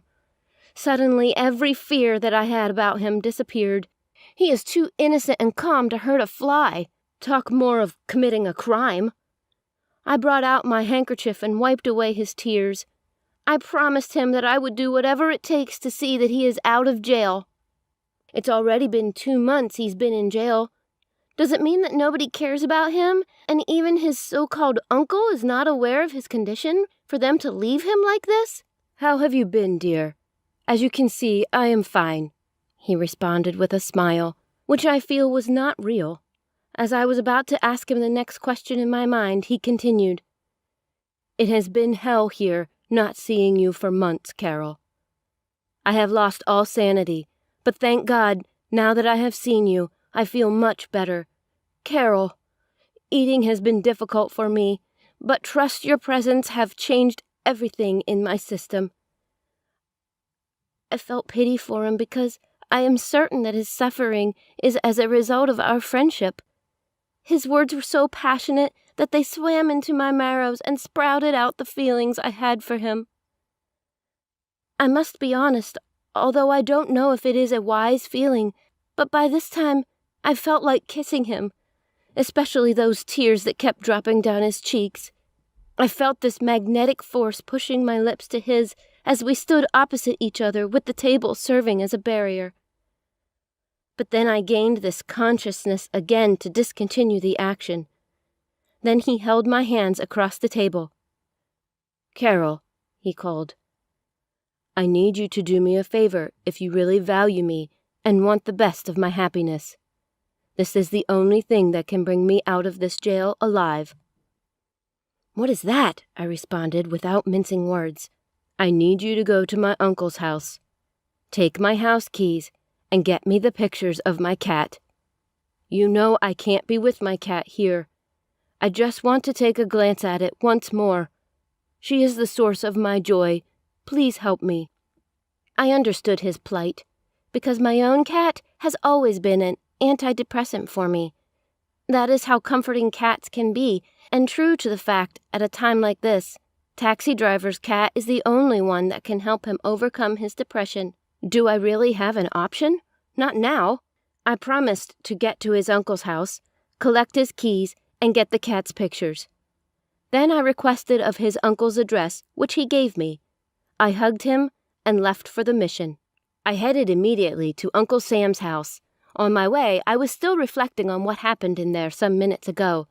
That feeling that almost made me kiss him. Oh, it feels so good. Was this really out of pity, or was I just being real? I asked myself. Well, time will tell. Let's go complete this mission first. Locating Uncle Sam's house wasn't really that stressful because Taxi Driver has already showed me his house before.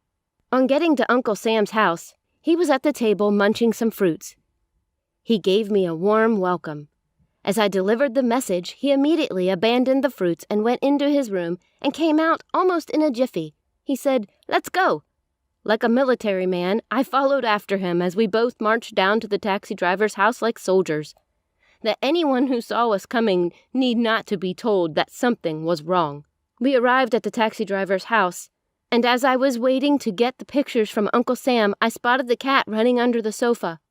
I was excited when I saw her, thinking she's going to smile at me, but she didn't.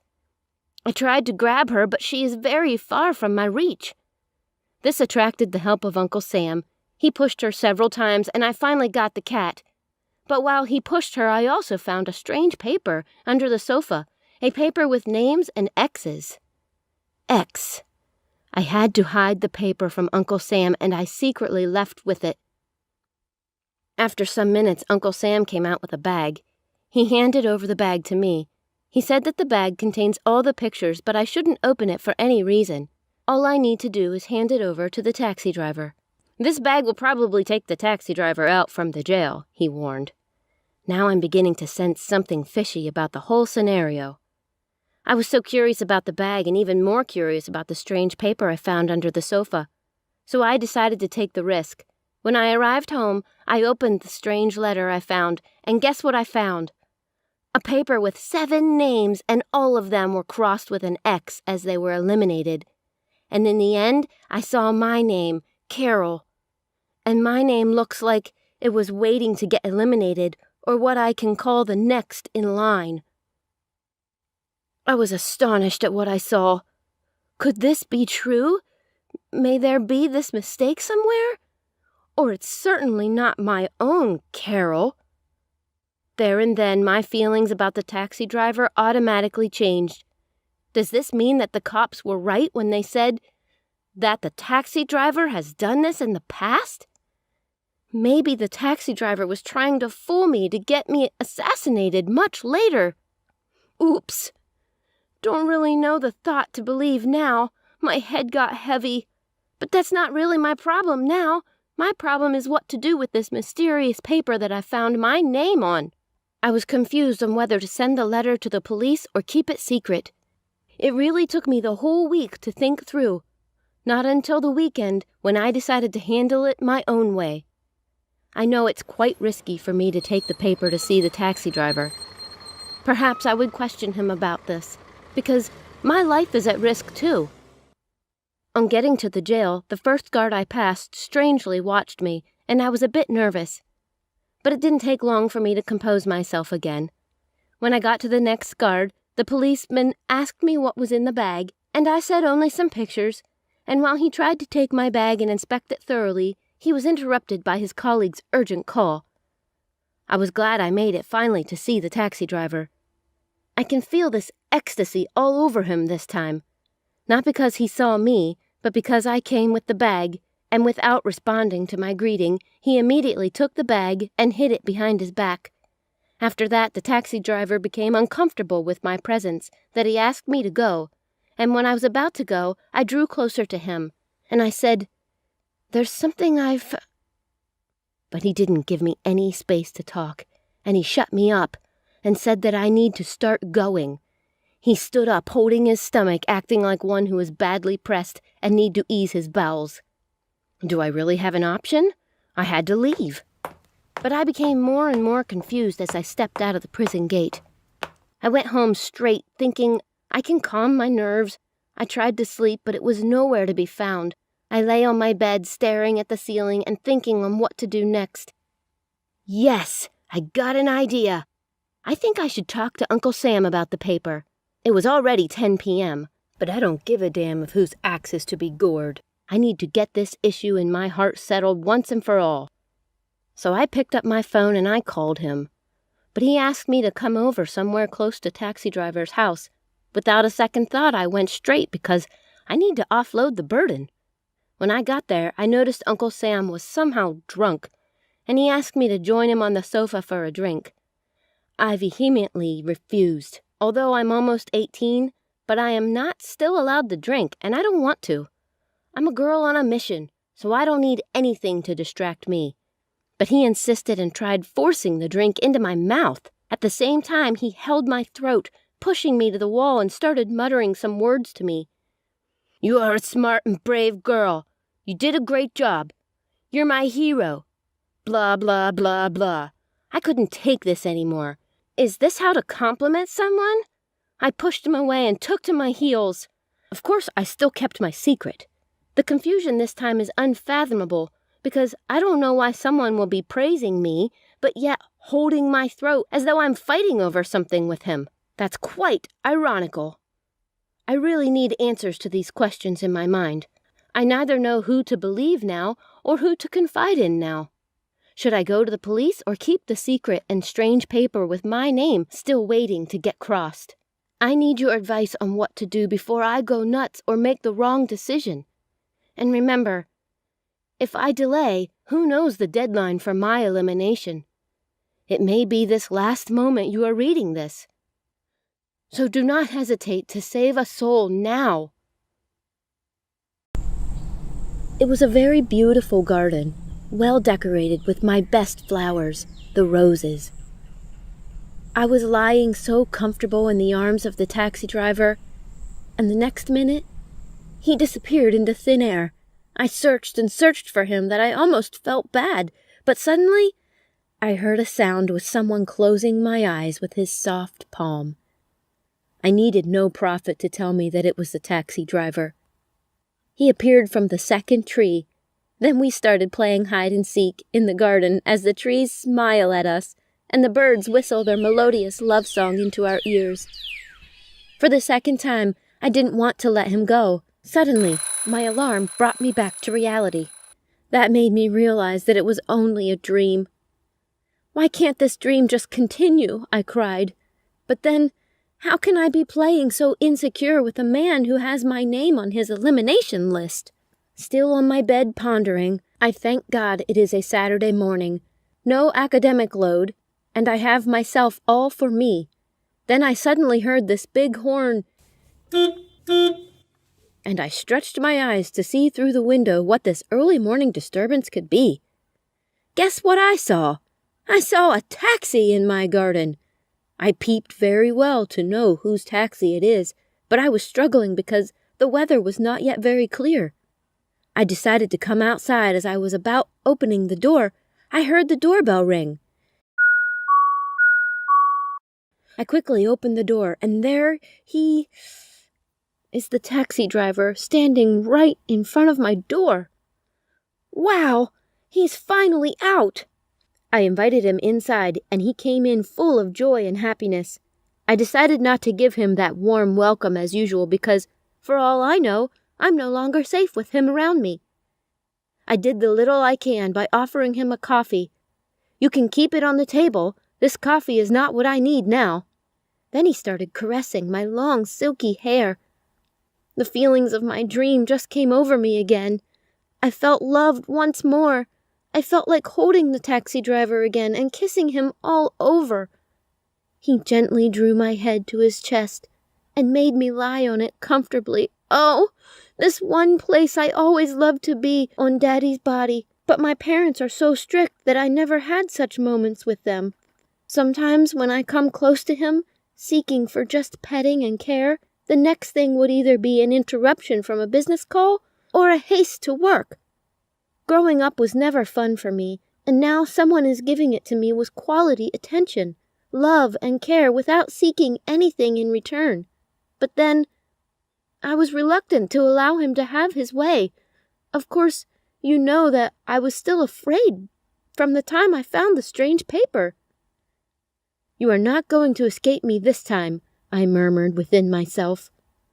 I was now very much out to talk to him about the papers I found, and when I was about to ask him, he interrupted me again. Let's go. I want to show you something, he said. I got more scared this time. Where is he taking me to? Maybe the elimination time for Carol has finally come today.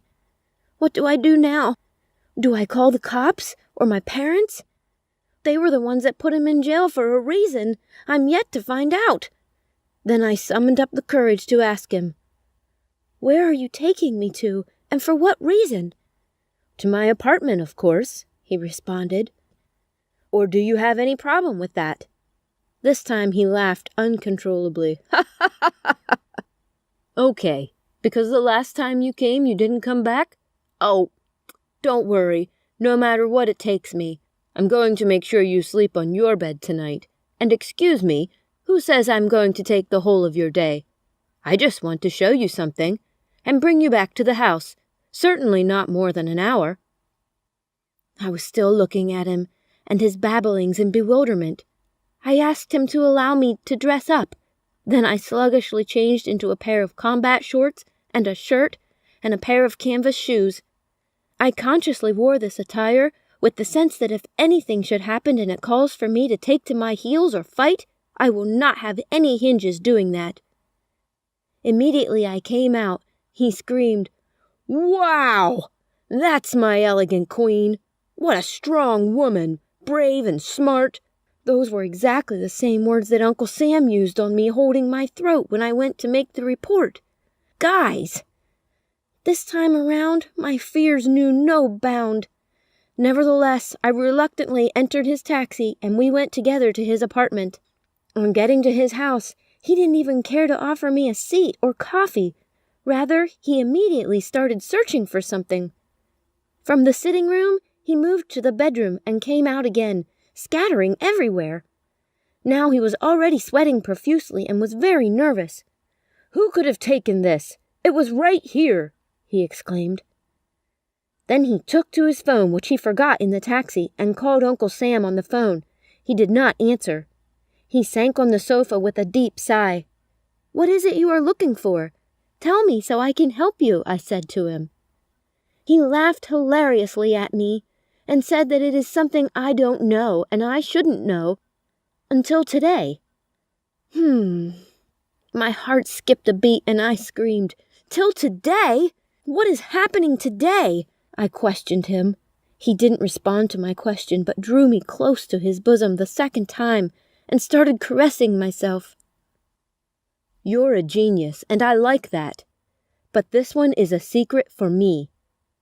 Then he aggressively stood up and said, "Yes, let's go to Uncle Sam's house. He might know where it is."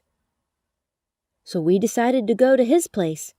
On arrival, taxi driver told me to wait in the car, and he went to Uncle Sam, and they started fighting with words.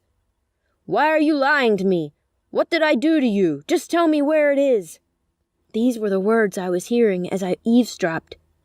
It didn't take long. Taxi driver came back in the car very nervous, and while we were going back to the house, I asked, "What's going on? Why are you so nervous?" He said nothing. "My uncle claims not to see what I've been looking for." There and then he told me that he had a paper where he put name ideas for his cat, and he can't find it. My goodness, is that all? I was surprised. Why, it should be a problem to him. Then I understood. You know the affinity we have with our cats. We value them so much, and anything concerning it. But then, the paper isn't the problem. But there is a precious name there, which I want to show you. Now I know that the paper was nothing scary. They were just name ideas, and he also wanted to name his cat with my name. This one got me crazy. You know, I was beginning to feel like a princess now. I excitedly told him that I have a surprise for him too, when we get to my house. This time my fears have already melted. I was beginning to see that lovely and caring friend in him, as before. On getting home, I rushed immediately under my bed where I hide confidential things. I ran out of the room in a dancing and excited motion, and I showed him the paper and told him that I wanted to save it for him. He jumped on his feet and lifted me up, flinging me around the room, looking into my eyes. He wanted to say something, but then remained speechless. Finally, we went back to his house again. Behold, the cat lying in her normal position on the taxi driver's bed. This time, immediately she saw me. She smiled at me, and he carried his cat up facing me, and named the cat Carol, my name. You are very beautiful, meek, and smart. That's why I gave you this name after Carol, my friend. Both of you possess the same quality. And he handed over the cat to me, saying, Carol, behold your namesake, Carol. That was one of the best nights ever. He really treated me like a queen and also thanked me a lot for everything I did when he was in prison. I have a good news to break to you. My taxi driver friend announced to me that he wanted to open a beautiful big boutique for me, where I can sell cats and its accessories. Talay! Oh, my Cinderella dance! I couldn't help the excitement that was written all over me.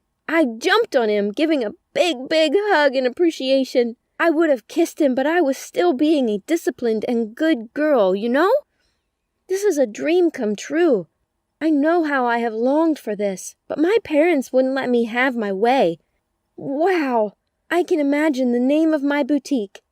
Carol Cat Boutique, or Catty Car Boutique. Home for your cat. Whichever one, I can't wait to see the reality of this offer. My desperate mood can be defined from my voice. When? Where? How? I questioned. He was happy that I'm excited too. He told me to calm down. That will be soon. But first, he wants to give me a treat by sending me to travel to another state of my choice. That sounds great, but too good to be true. The taxi driver is just full of surprises. And what I did to deserve all this is what I can't tell now. In addition, he said that on my arrival, I will also have to bring a bag from his friend. Not again. A bag? The last one was not funny. I was still shocked, confused on whether to embark on the trip or not. Meanwhile, he is still awaiting my response. Why on earth would he just send only me for this trip? Why won't he come along with me? I cannot forget the saying that once bitten, twice shy. Should I take this second risk again?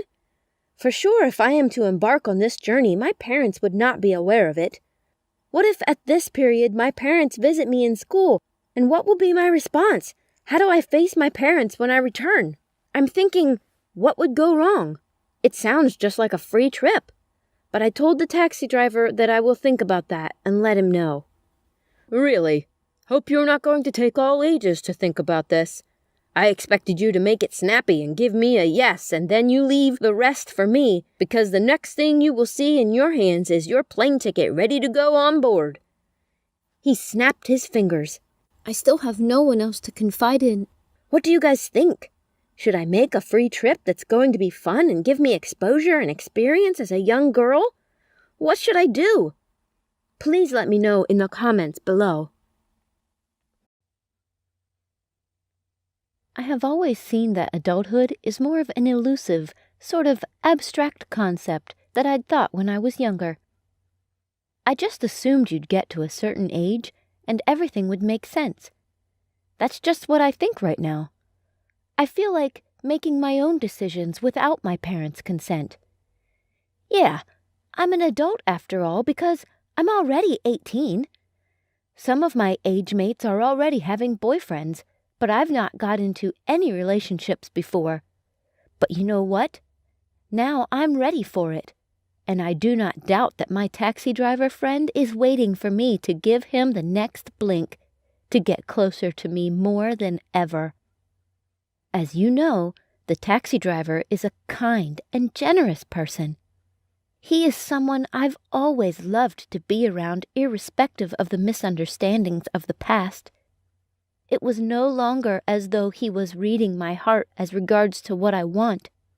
Becoming fond of me is an understatement comparing to what started existing between me and the taxi driver, especially since he told me of my free trip to Brazil. One cool evening, I was at home when he knocked on my door. I opened the door and guess what I saw? A bunch of rose flowers standing right in front of me, but the knocker was nowhere to be found. I know it will be you, I said, kissing the flower as I made my way into my room. Then he appeared from my behind. Ah! My heart skipped a beat. He hugged me, telling me how much he values and respects me. I love it when someone uses the phrase, I value you. He told me that he would like to spend the night with me, and it was going to be the best night of my life. You know that when you are gone to Brazil, I will miss you so much. so permit me to enjoy quality time with you before your departure." Immediately he said that, I became skeptical because of the last incident that took place, the last time we wanted to spend time together. But then, since I found out that Taxi Driver is not a bad person, I now feel free and safe with him. So I accepted. Yeah, I accepted to spend the night with him at my house. He is so lovely. During dinner, he fed me as though I was a baby. You know, I can't tell the last time someone fed me, talk more of petting me. Indeed, that night was a night of nights. We freshened up and then retired to bed, though he decided to sleep on the floor. I was surprised. But before then, he came to my bed and whispered to me, "I've got a movie for us to watch. Do you mind joining me?" "Sure," I screamed in excitement. He took me to the couch and played the movie. Oh, it was a blue film. He turned off the lights, and all we could hear were moans from the television. We watched with keen interest until we were sent to bed. That night, the taxi driver sneaked into my bed, and that was how it started. He would touch me on sensitive parts of my body. I was very aroused and excited. My heart was pounding, and my respiration was serious. I had never been this aroused before. Then he whispered to me again, "I love you with all my heart, and I promise not to hurt you, but grant me this offer, to stay with you throughout this weekend." This is what I wanted. I wish I can have this feeling over and over again. I gave him a yes, and he started kissing and caressing me. This happened almost every night for those 3 days we stayed together. We watched more movies, and we practiced what we watched, but he never did anything bad to me. I just can't stop loving you, Carol. I feel like kissing you over and over with passionate kisses, with eyes closed amidst the cool breeze under splashing rain. Even in my silence, I miss everything about you. Every time I start missing you, I try to pacify myself by thinking that the worst is already over. But no matter what I do, loneliness casts gloom and darkness. Like a raging, merciless tornado. It sucks away my life's happiness. Just hug me, Carol, and feel my heart barely limping through. I'm not asking for a lot from you. All I need is you. Your love is all I care about. Just your life alone. Just your love. Like a tree withering away without rain. Like a bird trapped mercilessly in a cage. Like a fish doing circles in a tiny bowl. Like a tiger, chained, loathing in rage. Like a flower dying under the harsh sun. Like a lake drying up in a drought. This is how I feel from within when I'm lost in thoughts of you, my dear Carol. That was a love song composed by the taxi driver to me on the last night we spent together. As days went by, I discovered that what we were doing was wrong, and we needed to start having some safety measures. He declared his love for me and showed me how much by doing things for me. He did my household chores, took me for a shopping spree in town. He didn't want to see anyone around me. At night, he would touch me and tell me he couldn't wait for me to grow so we could be doing that together. I was already forgetting about the trip to Brazil when he reminded me of it on the morning of his departure from my house. Then he dips hands into his pocket and gave me a one-way ticket to Brazil and wraps of money. I guess this is going to take you for 1 week to stay in Brazil. Your flight is booked for Saturday morning by 8 a.m. Immediately he left. I got back into the house. I was dancing all over the house full of joy. It seems like a dream to me. Carol in Brazil! Wow! I started getting the things I need ready for the trip. On Saturday morning, the taxi driver picked me up from my house, and we headed to the airport. He reminded me again that it's going to be a fun trip while we are heading to the airport, and upon arrival he says, "Good luck, Carol." Good luck? Why is he saying good luck to me instead of safe trip or journey mercies? I pondered. However, being carried away by excitement, I took it as nothing serious. It was a cool flight to Brazil, and I enjoyed every bit of it. On arrival to Rio de Janeiro, the second largest city in Brazil, my excitement knew no bounds as I sight the statues of Rio. So amazing! I landed at about noon, and it's very hot there. As I picked my luggage, I saw two guys waiting for me with my name boldly written on a paper, Carol.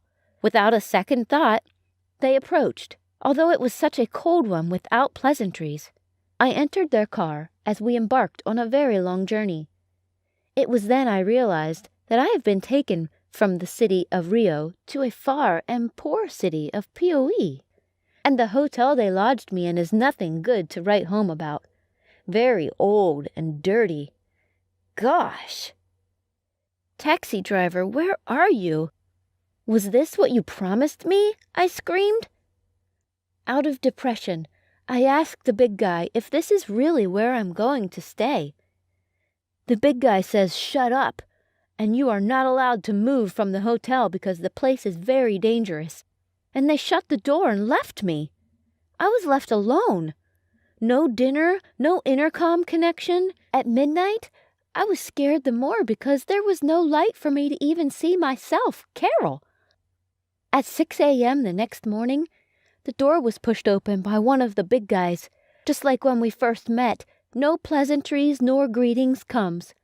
He hands 8 bottles of drinks filled with a purple fluid over to me and asks me to put it in a translucent bag. "What is this?" I asked him. He said, "These are the taxi driver's stuff. He needs them." I was getting more inquisitive this time as I saw the purple fluid drip again from the bag where I was parking them. "Why does he need this?" I asked again. He responded by saying that these are fantastic drinks and are produced only in Brazil. The big guy handed over my plane ticket to me to fly back with a fly time at 7 a.m. and shot the door saying, "I'm waiting for you downstairs. Hurry up." Oops, it's already 6:30 a.m. I somehow managed to fit all bottles to a bag, and we head to the airport. On arrival, the big guy left me at the airport and immediately disappeared. I innocently made my way to the control, and I queued together with other passengers. As I was waiting to get on the plane, a policeman screamed at me, "Hey, madam, please come with me." "What's wrong?" He sent me to a control check and asks what's in the bag. "I can spot that fluid dripping from your bag." I immediately told him that it's nothing but some drinks. In a twinkle of an eye, a lady came with a stick, opened a drink, and put a cotton board in the bottle, and the cotton board immediately turned from white to blue. Then the inspector said, "The result is positive for drugs." I was shocked. It was as if it were the movies. They started interrogating me without a break. "Which sent you? You're a drug pusher." They asked more and more questions, and I started crying. Then the police gave me the chance to call anyone for 1 minute, and after that will send me to custody. Who else will I call than my parents? I thought about the most lenient of my parents who can tolerate this bad news I'm about to break. "Okay, Mom." I called Mom on the phone. I told her that I'm in the police custody in Brazil. Mom is shocked, and the phone stops. I cannot believe it that I am sentenced to jail for 30 days. For what, I do not know. Guys, what wrong did I commit? What is my offense? Is it a bad thing to help a fellow? Please tell me, what should I do now? Help me by commenting on the video. Life can be devastating, especially when what you thought would never happen happens to you. Back in jail, I was kept at the female sector of the jail. Sitting at the door where I waited for the jailer to come and take me in, I was sitting close to a woman. She asked me what my offense was. I told her that I was caught carrying a liquid substance which I did not know was a drug. She shook her head in pity and said, "My daughter, it will not be a funny experience." Immediately, I got gripped by fear. I mean fear of the unknown. I began to imagine what my experience will look like. I've never been to prison before, never in my life. Initially, I was scared of meeting those real and fierce-looking drug bandits. I finally landed in the jail. That day, it was as if a new prey for consumption had just landed. I got scared the more because I have never slept in a jail before. The questions were too numerous for me to answer. What's your name? What's your offense? How long will you be here? Well, I was able to answer the few I could. Then I went to bed. Throughout the night, tears dripped down my cheeks, wondering what my parents would be thinking about me. I searched for sleep, but I could not get any. I was completely shattered. Even if I was to be jailed, certainly not in another country where I knew nobody. I was still dumbfounded, staring at the ceiling and wishing that the morning breaks as fast as possible. The next day, my mom came to see me in the jail. I hugged her as we lavished rivers of tears on each other's shoulders. Deep within Mom, she knows I am innocent. It was Dad that scolded me, asking what business I had to do in Brazil from school. I had no option than to explain everything that happened to them. Dad gave me assurance of getting me out of here this month. It was not such an easy one because I have no witness but myself. I could not even reach my taxi driver again. Then a few months down the line, I was still in a really bad way. Then I went up to court. I got 2.5 years. I was only 18. I was shocked and scared of being away from my family and friends for so long. I have never been in jail before, so I didn't know what to expect. I just wasn't myself. I couldn't sleep. I was keeping myself to myself, just staying in my cell. I've never made a friend or talked to anybody. I hated the taxi driver the more. He played with my life and sense. I began to have negative thoughts about him. Obviously, there is nothing good about my taxi driver. He has just been taking me from one problem to the other. This should be the 3rd time now that he is landing me into a problem. First, it was the letter under his cushion. Second was his arrest, which was done by my parents. And now he brought me to Brazil, only for me to end up in jail. What kind of man is this? I scream in agony. One of my jailmates jumped out of bed when she heard my scream, thinking that something is wrong. But when she entered my room, she noticed I was fine, apart from the sweat that was all over my body. She came close to me and drew me close to herself, cuddling me back to bed. She is such a nice person. With the stories I heard about the jail, I didn't believe a good person can be met in jail. She asked me what was the problem. I was still speechless. After waiting for some minutes, I finally spoke to someone in the jail. I felt loved once more. I hid nothing from Cynthia. I told her everything that happened. How I met the taxi driver, and how I fell in love with him, and the challenges I have experienced from being close to him all this while. But then I noticed something. Cynthia kept smiling at me while I was telling her the story. I was surprised.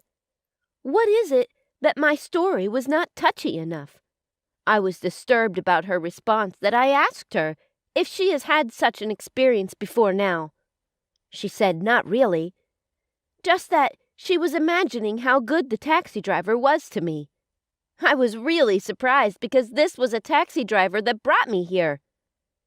All she said after hearing my story was, "Will you get something good without getting bad? It's not possible that all these just happened like that."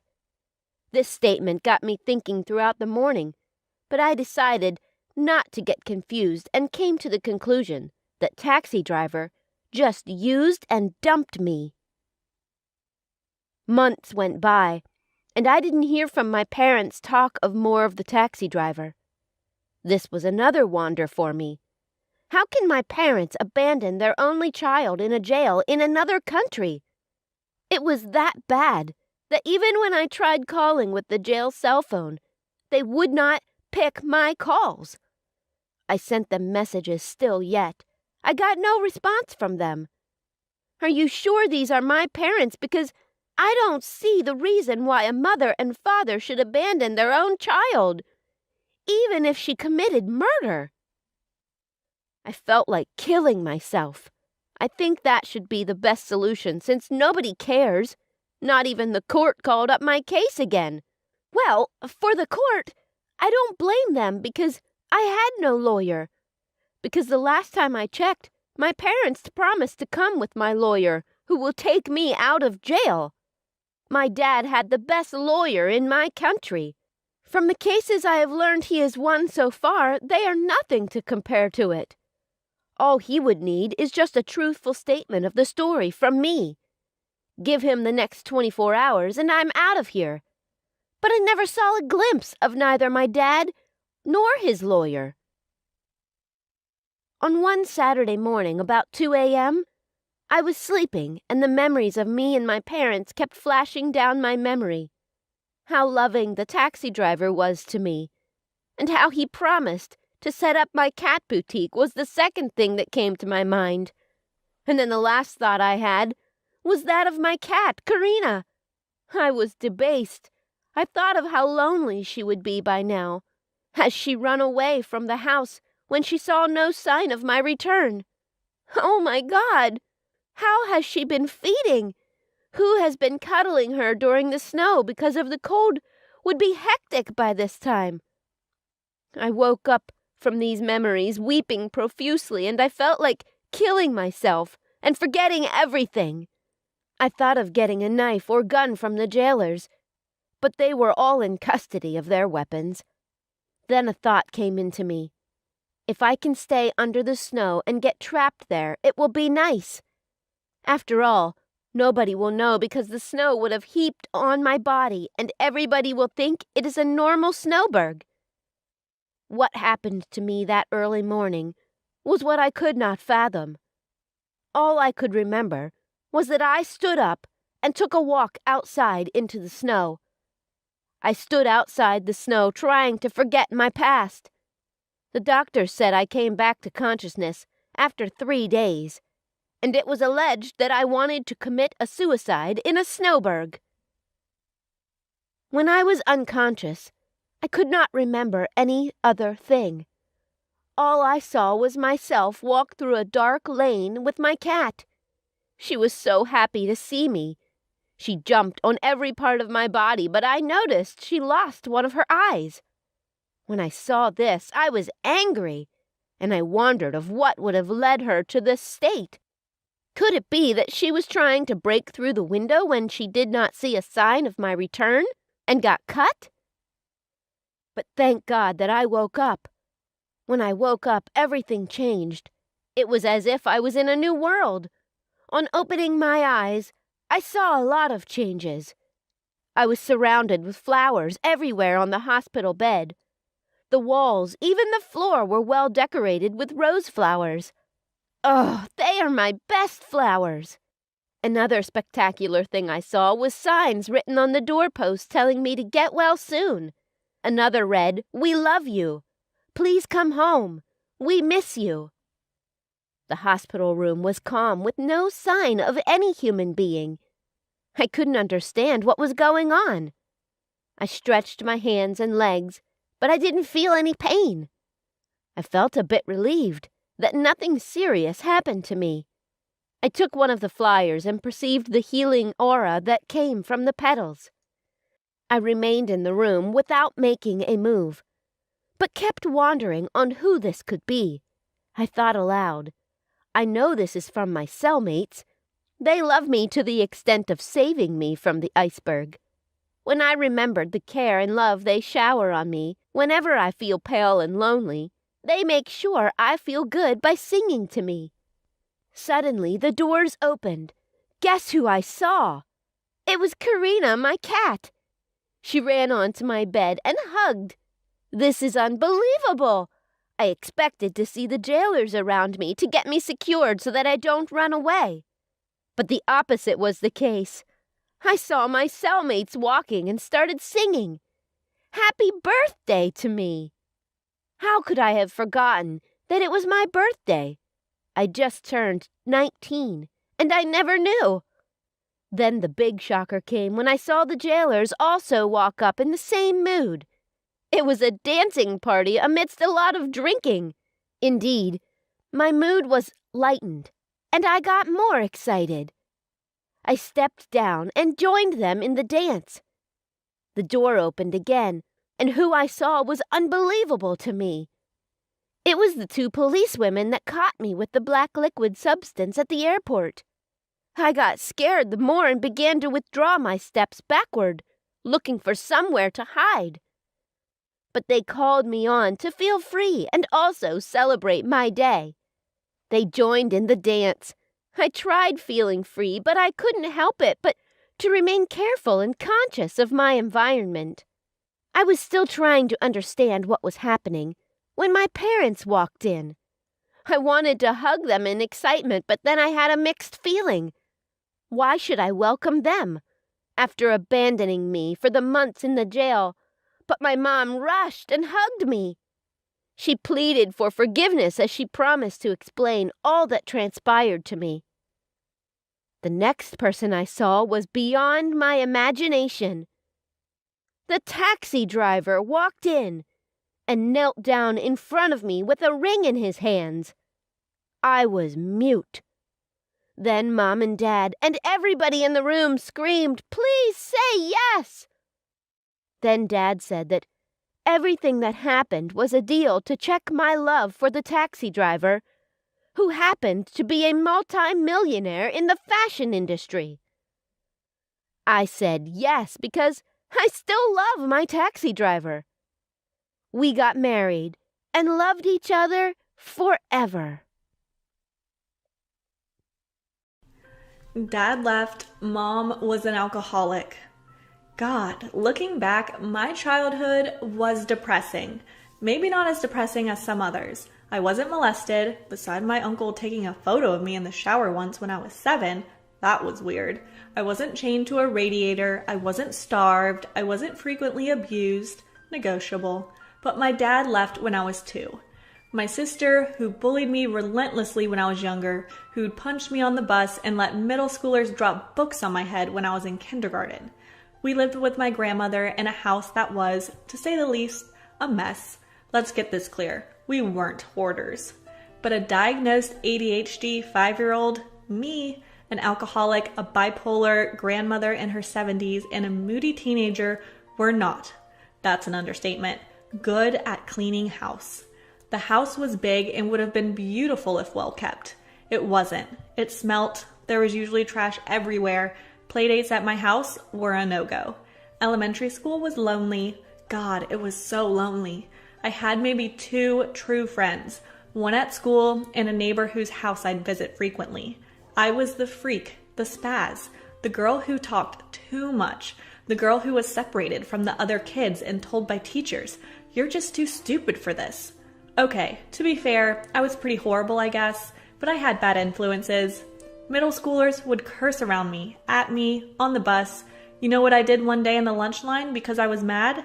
I turned around and gave a girl the finger. A teacher saw and thought I was doing it to them.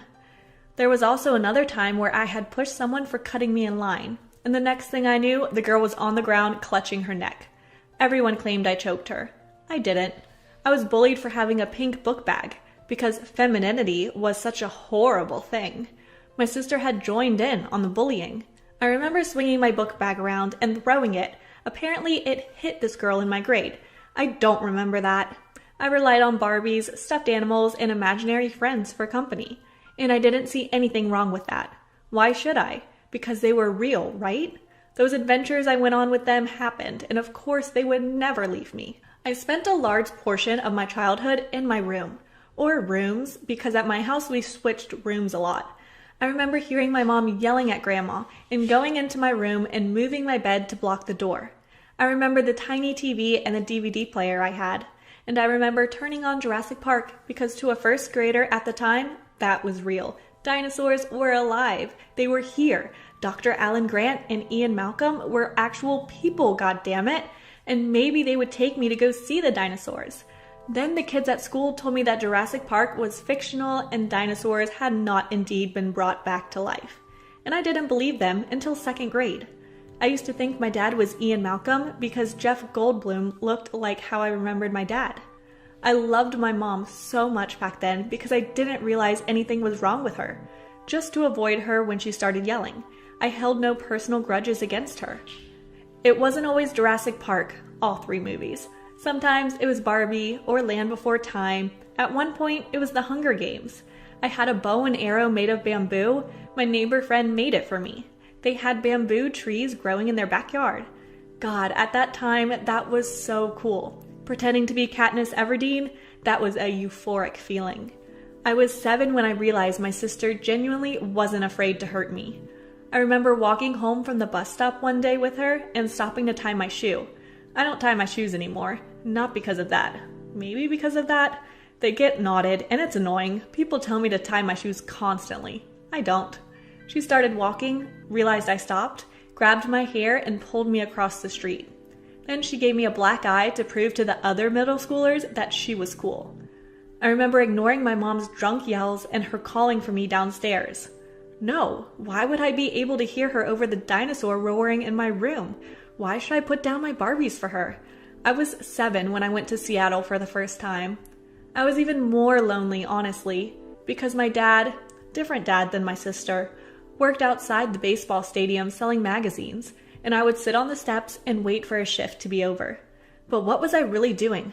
God, I was exploring. I'd go off and talk to imaginary friends, and the one that would land outside the stadium in her own private jet. She was imaginary, so she could do that. I roamed down the apartment building halls, calling the fire escapes with my imaginary friends' apartments. I didn't even realize I was lonely. I love my dad, I do. He's tried his best and I'm so happy he's in my life now. Even though he still lives in Seattle and I see him maybe a month out of the year now, if even. But Seattle was lonely. My uncle who lived with my dad wasn't a good man. He took advantage of my dad's hospitality.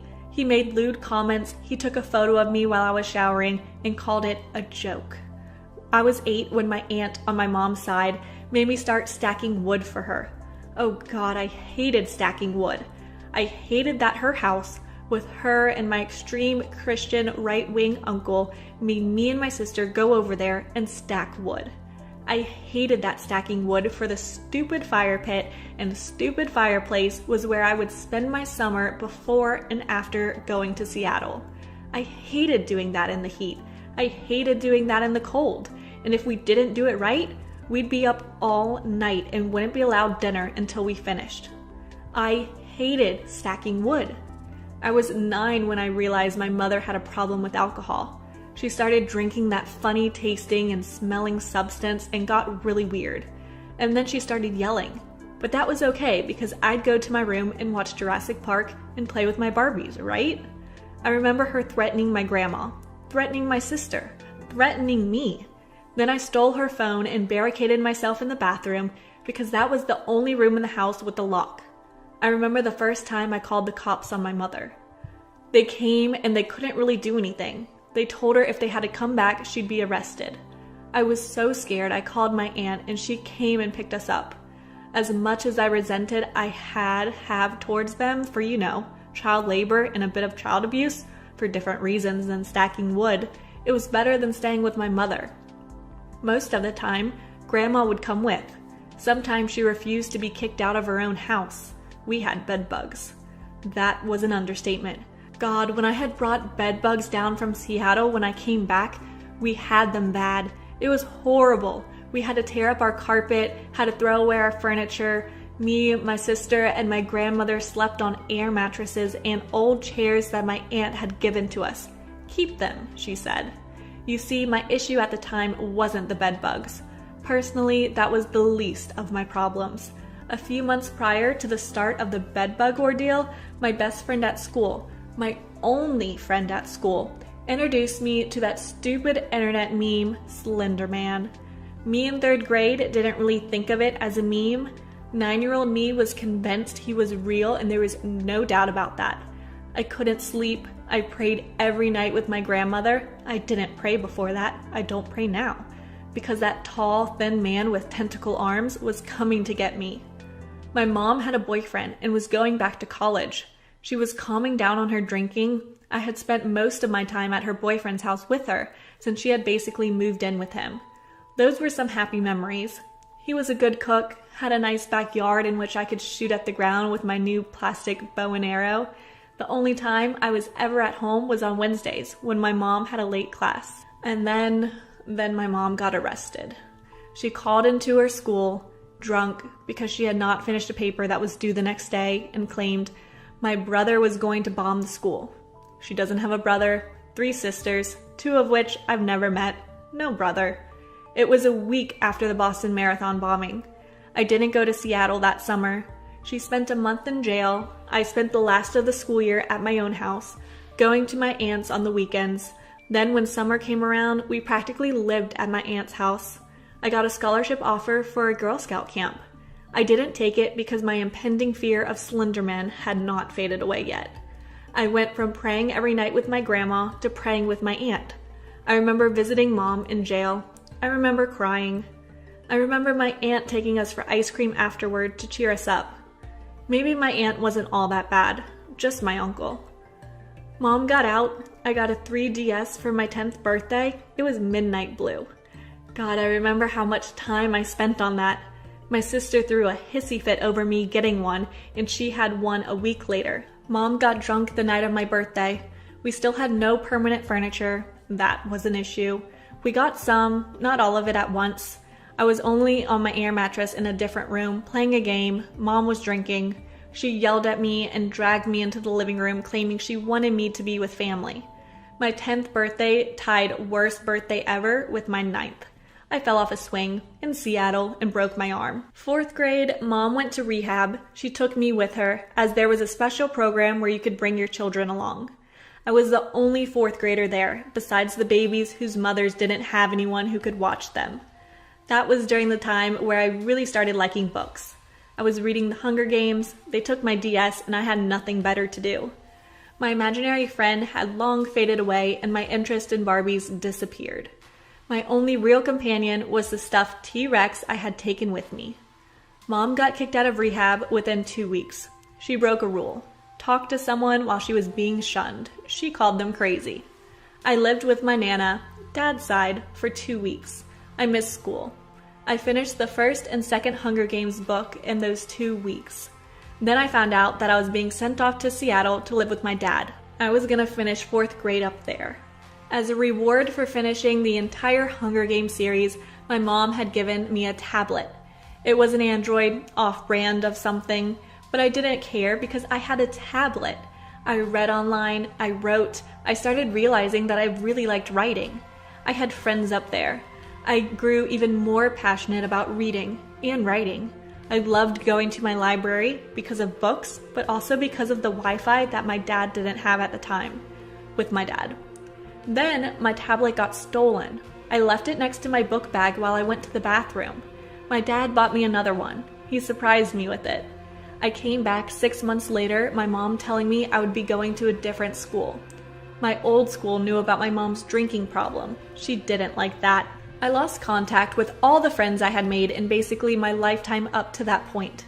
The neighborhood friend had to move. I lost touch with the Seattle kids. 5th grade was back to being incredibly lonely. My Nana died. It was her last Christmas. It was devastating. In 6th, I had one true friend, and she left school and I never saw her again. No one wanted to be friends with the tall, big girl who was called King Kong. Not until 7th grade is when I realized I had a few people that liked me. But I had books. I had those stupid Jurassic Park movies, and I finally had a phone.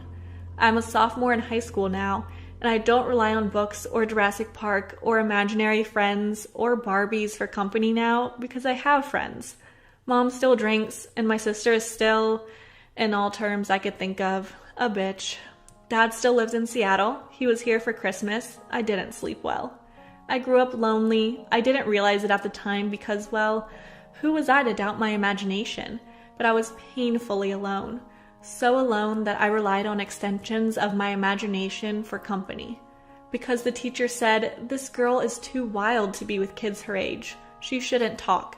Because my mom was so drunk off her ass, I isolated myself without even realizing I was isolated. Refusing to cook the kind of food my husband. So let me preface this by saying that I was overweight when I met my husband.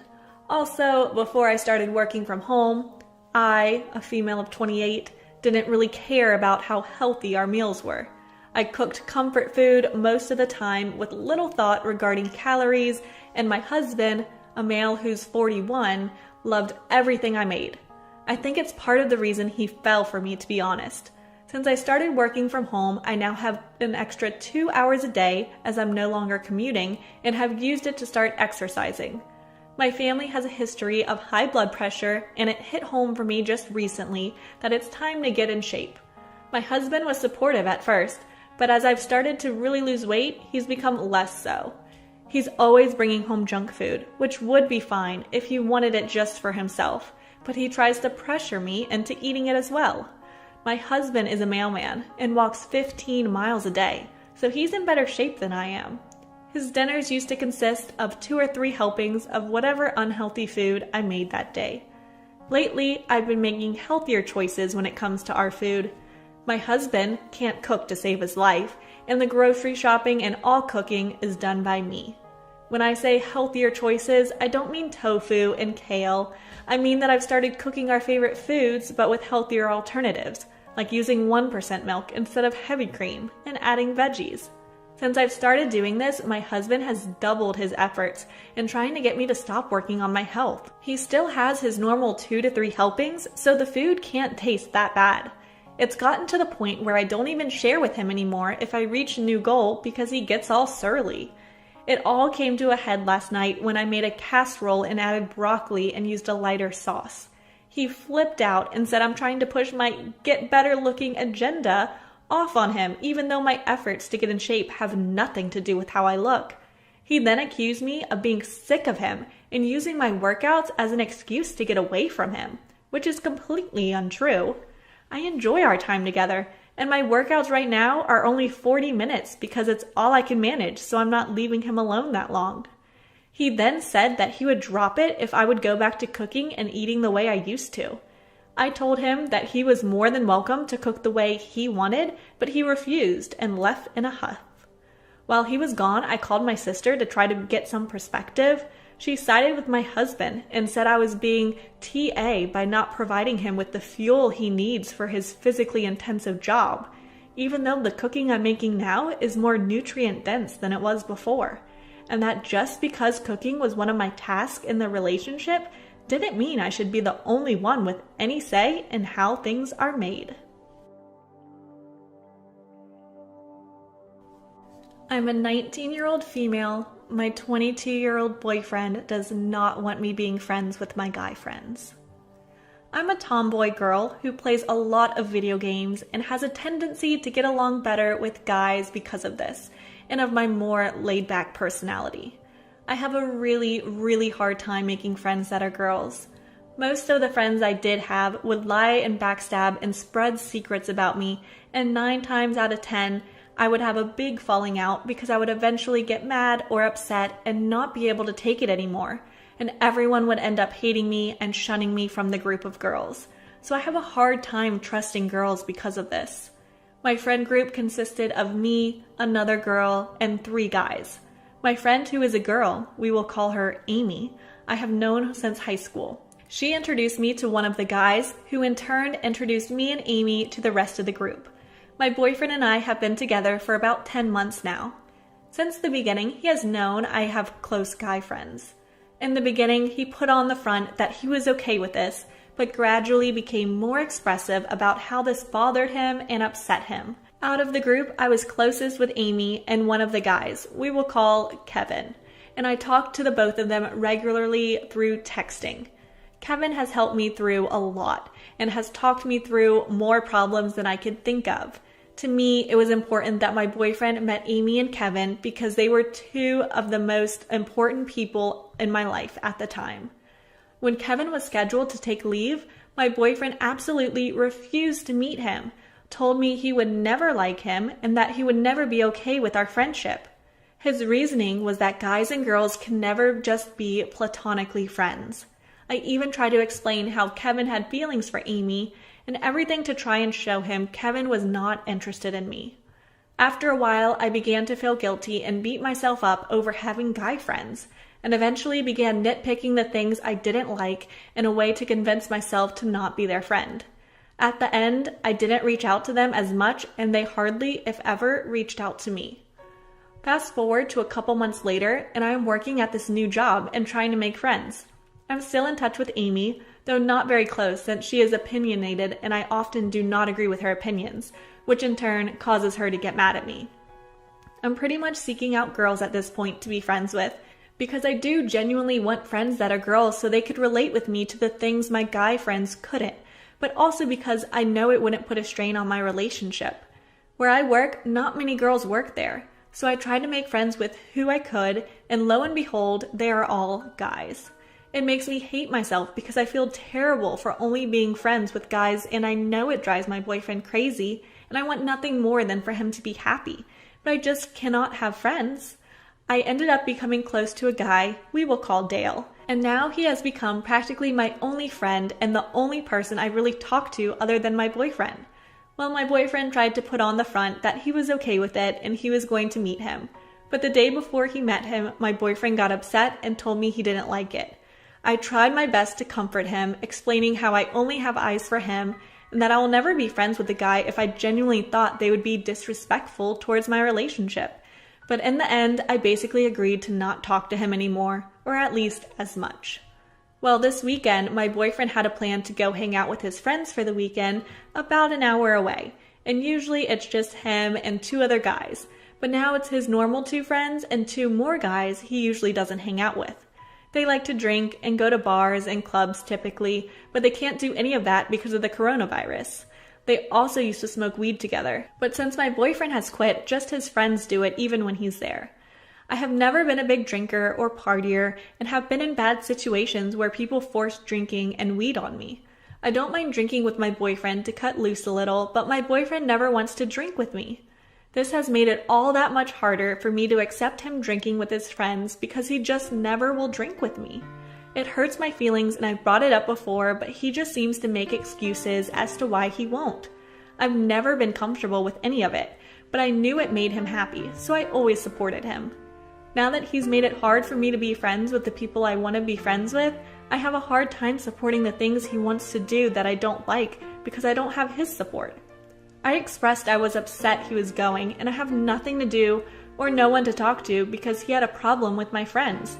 I got mad, I got sad, I got stressed, I cried, and he offered not to go, but I would never be the girlfriend who would ask him not to see his friends. He went to see his friends, and now I feel so hurt and angry and resentful towards him for going because I know that if he had expressed how upset he was, he wouldn't have had to ask me not to go. I just wouldn't have.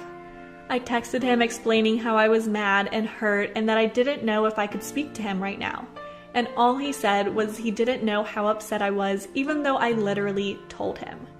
I feel like he gets to do whatever he wants, but I can't do what makes me happy. I know he loves me and I love him very much, but I'm just hurt and confused. I don't want to make either of us unhappy, but I feel like either we both get what we want or neither of us get what we want. Will only be the solutions, but they really don't feel like solutions. I need help. How religion took 16 years from my life. It feels weird to do this, but I wanted to tell my story to people who might understand. I'm not professionally diagnosed, but I definitely have deep emotional and mental problems.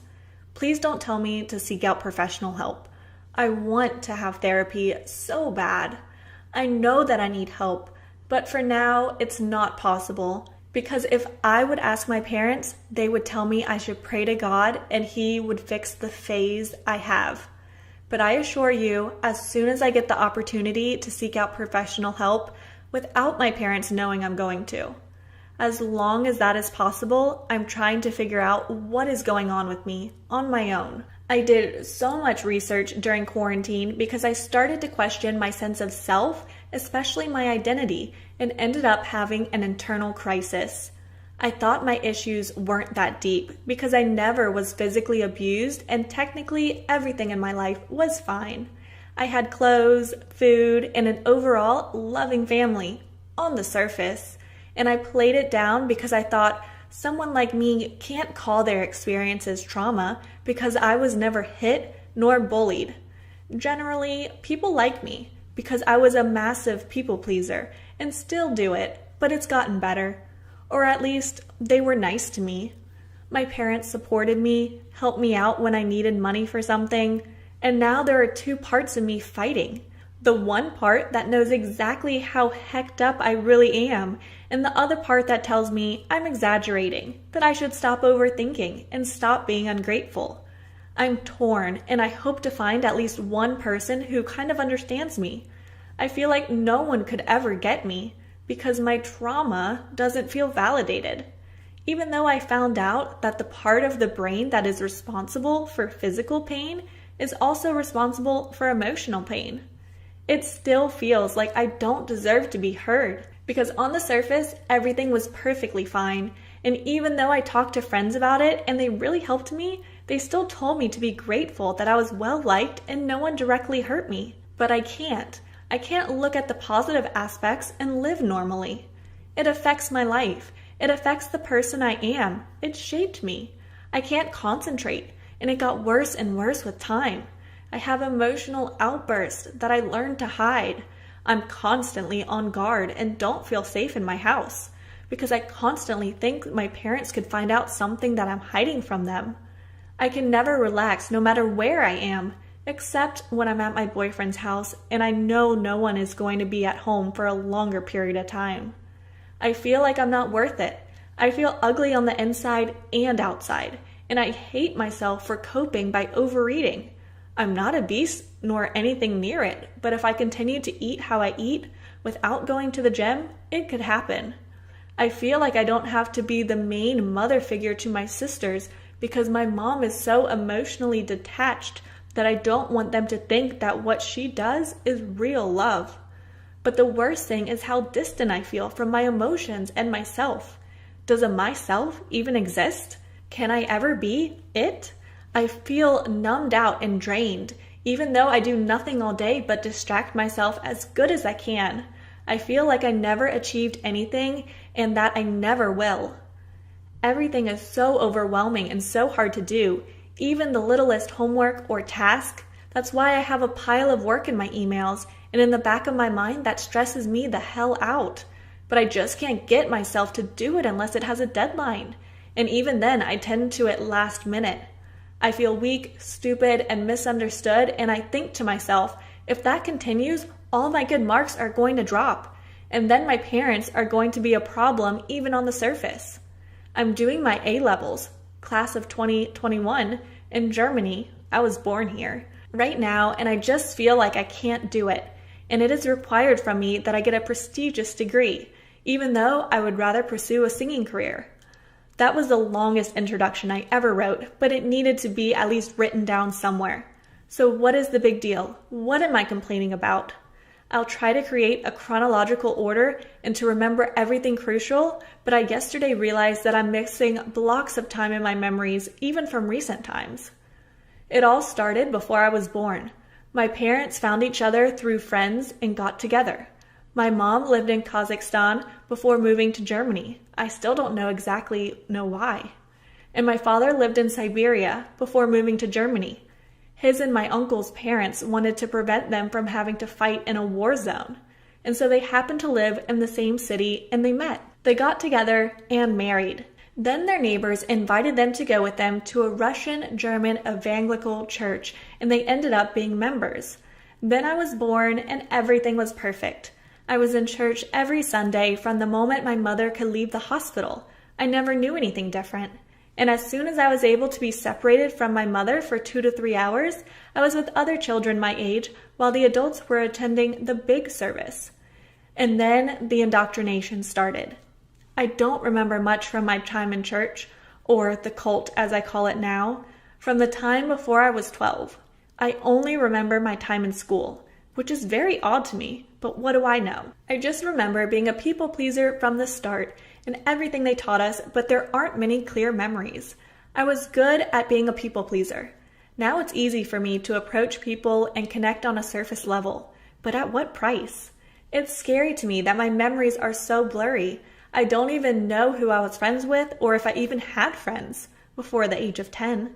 I just remember that I wanted to be perfect in God's eyes. I wanted to be the perfect example of a girl who loves Jesus with all her heart. I wanted people in church to look at me and think I will make it far in my faith. And I achieved that, I think. But now I hate my past self for caring so much. So what were we taught there? God created the world, Jesus died for my sins and resurrected after 3 days. The Bible is the only truth and the only way I must live. Everything else is the devil's work.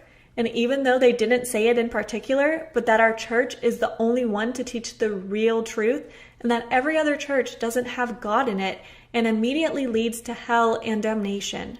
We were taught that the secular world was highly dangerous, and as soon as we were not following one of God's, the church's, rules, we were open for demons to attack us. And to make it short, you could sin by thinking something. So we were taught to somehow control our thoughts, but give full control to God over every little aspect in our lives, because everything is predestined and we don't have control about anything anyways. But we're still responsible for our actions somehow, and we still have a free will granted from God. While writing this, I really understand how contradicting this is, and it was a core belief of mine. When an adult who looked after you as a toddler tells you this, and there are 500 people who all believed it wholeheartedly, you try to justify it until you really can't anymore. And then everything shatters. Losing faith is something that was so deeply intertwined with your whole existence. It's like part of you just died. Even though you know how ridiculous it was believing in it, and you still feel stupid for not realizing it earlier. So in a nutshell, everything bad you do is because you're not saved. Because for someone who is really saved, it's physically impossible to sin no matter how, and automatically fully your fault. But when you achieve something, it's because God did it. You're never capable of doing or achieving something on your own. You're even unable to think the right, good way. So you're basically nothing and unimportant. But when you come to God, He gives you a purpose He specifically chose for you. You matter to Him. You're worthy of His love. And even though we were taught He is forgiving to everyone and almost everything, if you only follow Him everywhere He leads you. Another bizarre contradiction they teach little children: you're nothing, but with God, you're worthy. It makes me unbelievably mad that there are gradually more and more children who grow up believing this, who are taught that demons, the devil, and hell are around every corner to take them and torture them for eternity if they slip up one tiny bit. That's why I cried myself to sleep for years, begging God to forgive me for saying shit one time, or thinking in my head that I wanted to kiss a boy, not speaking of being attracted to a girl, because of course anything than straight marriage within my church is wrong. Yes, I was expected to have a boyfriend within church, and if he was in the world, I had to convince him to go to church, and he has to love God. We weren't allowed to date before 17, and of course, no premarital sex, but they took it further to prevent it at all cost. You weren't allowed to be alone in a room with your significant other before marriage, so nothing could possibly happen. Holding hands and short hugs were allowed when engaged. So if you grew up there, find a boyfriend, and get engaged as fast as possible, Because if you fall in love, it must be in God's plan. Because you want to F and then marry as fast as possible, you have to be together at least a year and then be engaged for at least half a year to have your first kiss ever, if you weren't sinful, in front of everybody, and when the pastor says, you may kiss the bride. We were taught that God wants us to be pure and learn to value our partner's personality. They told us girls that if we had a sexual relationship before marriage, you would never know if he really loves you or just wants your body, and that every guy outside church would never love us for our personalities. Another contradiction. These young adults rush into marriage not because they think, wow, I really value my partner as a person. No, they're sex-driven teenagers lying to themselves, which is absolutely not their fault, of course. No one is appreciating anything, and if they are, they're very lucky, because there were maybe 15 people in your age range that you could end up with. Girls were also taught to save themselves because we are like chewing gum. And if you're all chewed up, your godly future husband wouldn't want you, would he? We were told we were pure glasses of water. And if we sleep around before marriage, or even with only one person, every time dirt would fall into our pure water. And no one wants to drink dirty water. But the one thing that stuck with me that my mother, and later on, more older woman, told me was every time you sleep with a man, he takes part of your soul with him.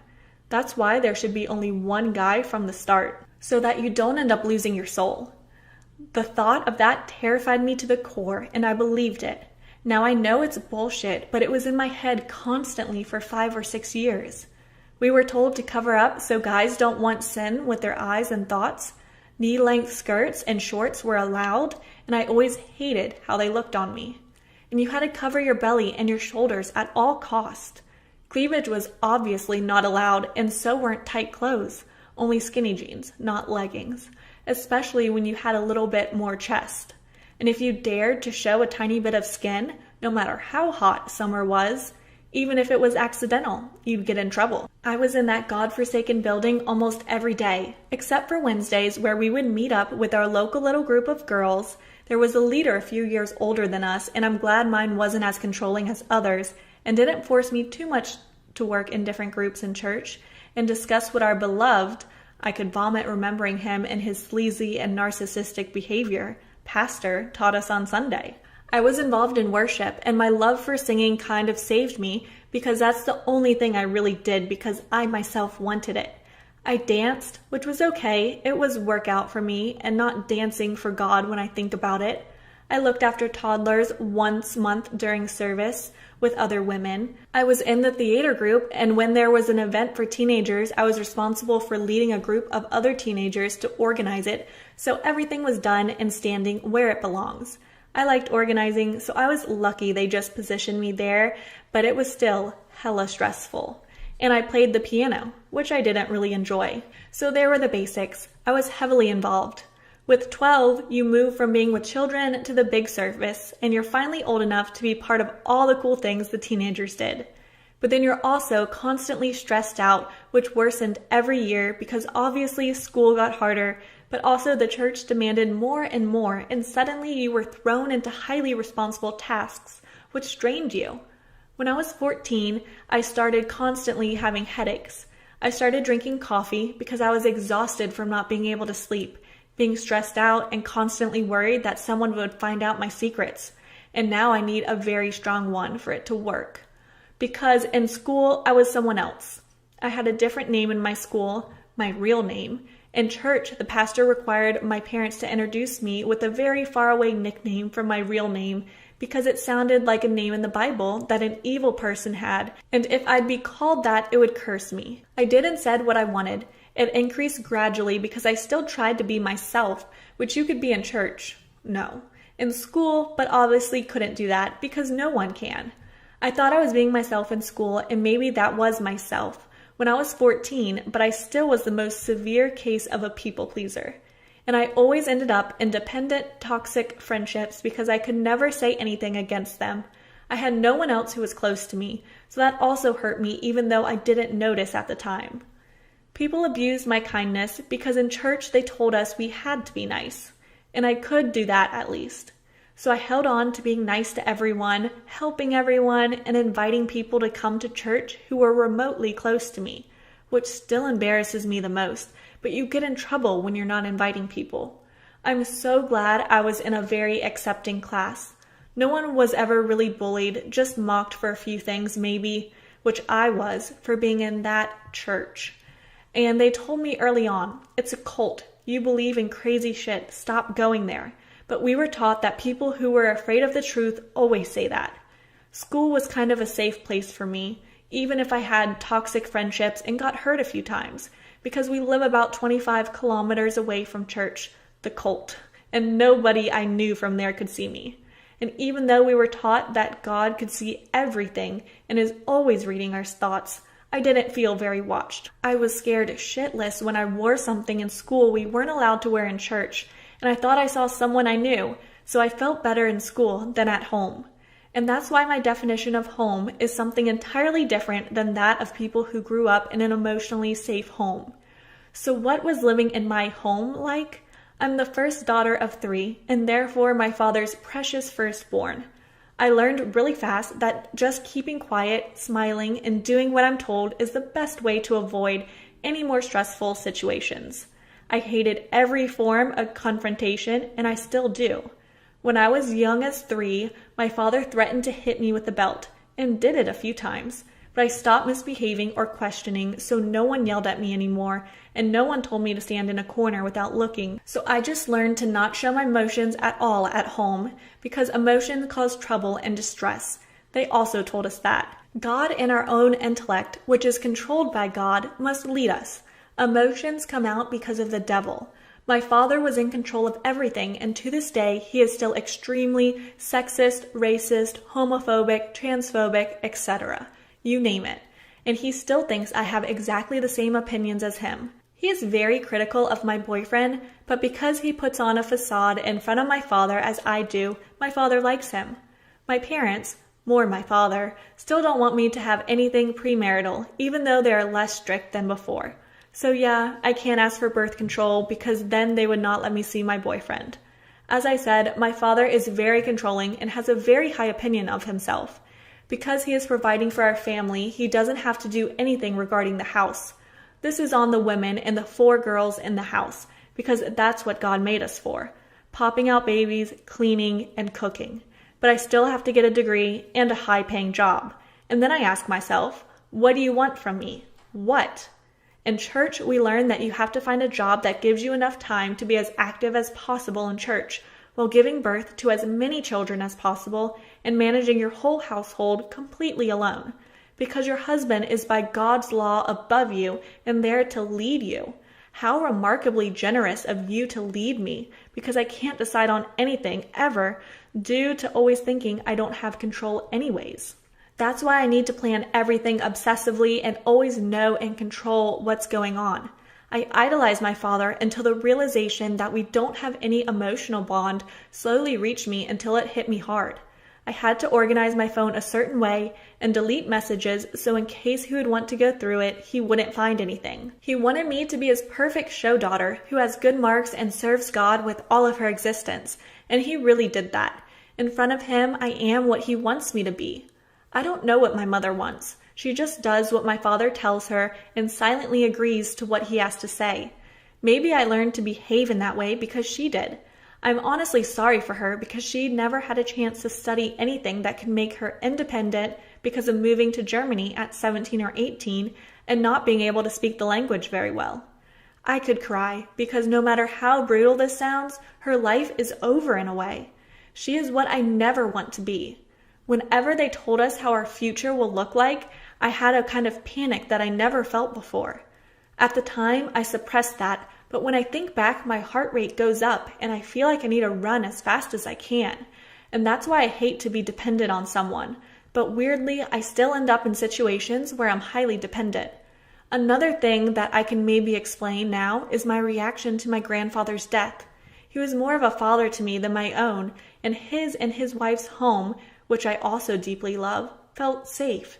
When I was 11 years old, my grandmother, my grandfather's wife, passed away because of cancer. And I was never allowed to see her while she was sick, nor to attend the funeral. And in that time, I already saw my grandpa rarely. When my parents told me my grandma passed away, I cried one time. I know that I was sad, but I somehow can't recall my immediate emotions from that day. And I thought I'm glad that I still have my grandpa, but he passed away 3 months later, and I wasn't able to see him during those months. When my father emotionlessly told us that his father also passed away, I felt nothing. I didn't cry, no reaction at all, and then I didn't think about it for years. But when I was 14, all of a sudden, all of the emotions I should have felt when I was 11 crushed me harder than ever. It was like reliving the day I was told he was gone forever for almost a year, and I was so confused. Why now? Why didn't I feel anything back then?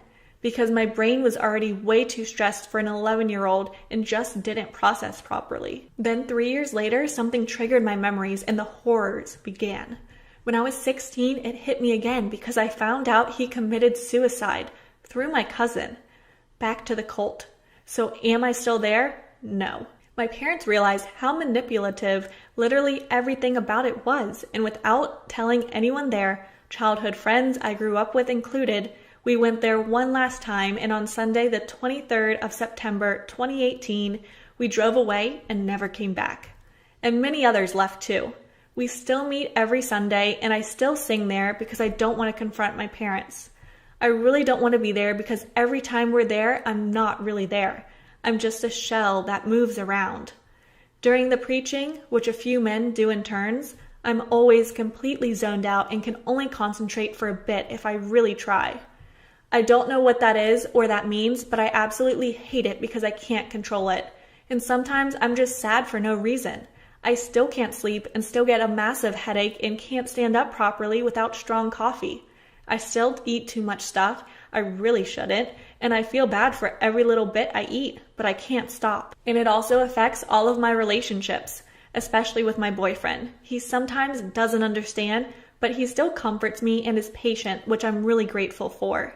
And something that comes to mind only now is that my father used to completely lose it when I had a bad mark. I was afraid to come home and always started crying before even telling him. And then he would shout even more, beat the table with his fist, and tell me to stop crying. Now I can control if I'm going to cry or not when something upsets me, and if I want to show my emotions or not. Being a very good liar was essential, and it still is.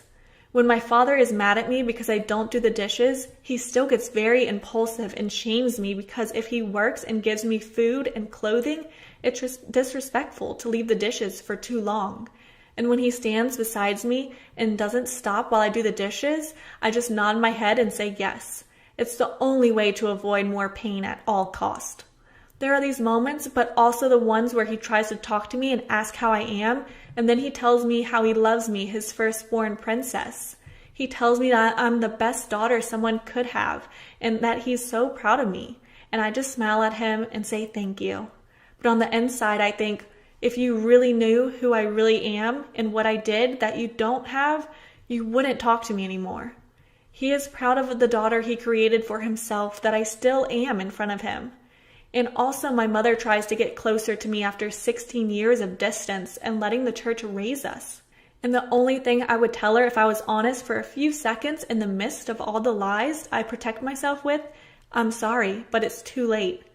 I don't have any emotional connection to my parents, and I never had. The first 16 years of my life were partly wasted. I felt like someone took my childhood from me. Even my memories are blurry. And I know it's technically not my parents' fault, but I want to blame them so badly. And it makes me so mad that I was born because of the church, because they convinced my father to have children. I was cursed before I even existed. And still, I can recall a few beautiful memories of things I did with my friends there. The sleepovers, summer camp, singing together, playing hide and seek in the big building. All of us connected through our fear of the dangerous outside world and hell. There is no moment in my life where I wasn't afraid that some adult could dream or feel. They taught us that God could reveal things about people to you when you have a strong connection to the Holy Spirit. That I was a dirty sinner that acted differently in school. And it was so frightening because when it's out that you messed up, you can't attend certain rituals like the Holy Communion, and that's when people know. They see that you're not taking part in it, and the first thing that comes to mind is, of course, premarital sex. When a couple did it and someone found out, it made sure by the authorities that in a week, everyone knows. And I wanted to avoid people thinking that at all costs, so I was very aware and on guard at all the time. I made sure I had a different app also open while watching Vampire Diaries on my phone, because there you could switch faster, so my mother or father, who still just burst into my room whenever they want to, would never know I would watch something the devil created. My parents and everyone in the church who was responsible for me always tried to shelter me and get anything with a bad influence away from me. But I still watched what I wasn't allowed to. The internet and myself raised me when my beliefs started to break away. People like Jenna Marble taught me things parents should teach their kids. I educated myself on so much stuff I missed out on and started to build my own opinions and morals from 14 to 16. Basic knowledge like it's okay to not believe what your parents believe was so new to me. And now I just want to move out and study something so I'm always safe. I can't wait for the day where I'm finally going to be financially independent and don't have to rely on my father. Wow, it feels so good to put that all in words. When you watch until now, you must be really, really bored. But thank you. I appreciate your attention greatly. Greatly. Greatly. I was asked to a threesome and I declined. I was 16 years old and was a swimming instructor at the local outdoor pool during the summer. My job basically was to teach little kids ages 6 to 10 how to float. It was a job where I had to do very little for getting some good cash, so like any teenager looking to make a quick buck, I jumped on it. I had a clock-in time of 3:45 p.m. to 6:15 p.m. Fairly bad time to be swimming in my opinion, because summers in India are brutal. But anyway, in those 2.5 hours, me and another instructor had 2 classes of about 30 kids each. The pool had an adjoining deck where the parents could stand and watch their kids flap around in the water. In the second class, we had 2 kids who were pretty good swimmers, and I always wondered why they were in my class from the start of the summer. To clarify, the local pool place had 2 pools, a small one where kids who were starting out had to practice paddling and floating, and a full-size pool where the kids who were a little older and knew how to swim would practice. I, being a first-time instructor, was allocated the small pool for obvious reasons. Anyways, the kid who knew how to swim would be shifted to the big pool by their parents with the recommendation of instructors from my pool later in the summer. When I talked to my partner/other instructor about these kids, he told me that they were at the bigger pool last year, but their moms got them shifted to the pool back this summer. Weird moms, I thought, but shrugged it off. For changing rooms, we instructors had a small outhouse kind of building which barely had a shower and a loo, but no doors or curtains. The changing rooms also had small ventilators through which if someone wanted to could see the person showering.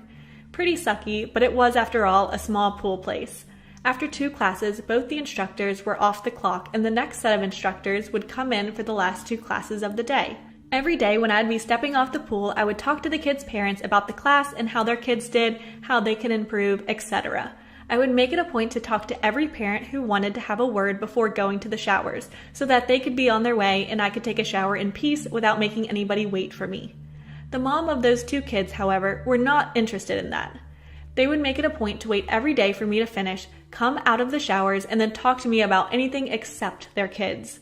They gave their kids smartphones so that they wouldn't interrupt.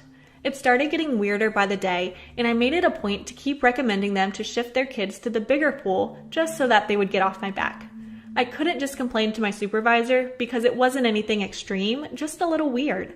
The moms were obviously not willing to listen that their kids ready for the big pool and that they were still learning to paddle and they needed my help.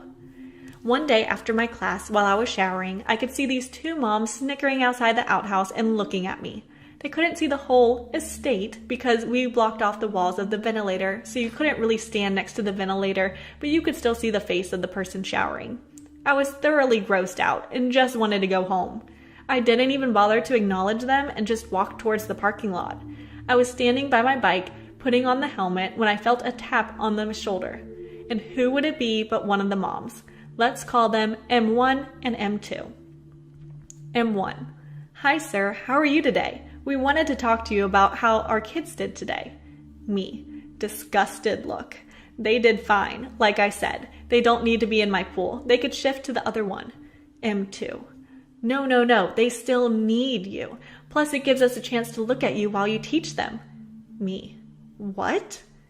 M2. I mean, we could still see how good they are doing in the class. Me. Like I said, they are good swimmers now. They don't need me. Just wanting this weird conversation to be over. M1. Okay. Actually, we were thinking if we could talk to you about something else too. We really need help from you. Me. Look, ma'am, I'm just trying to go home and I'm doing everything I need to for your kids. M1. No, we need you to help us moms. Me. Help you how? M1.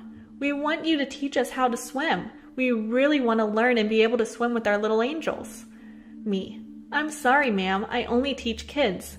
M2. Can't you make an exception for us? We'll make it worth your time. She starts to stroke my arm, and both of them take steps towards me, coming uncomfortably close. I realize exactly what she's implying. At this point, the parking lot was pretty empty because all the kids and their parents had left, and so had my partner. Me. I'm sorry, ma'am. This isn't something that I'm interested in, and can you please not touch me? M1. Don't be ridiculous. We just wanted to learn swimming and do some other things with you. Me.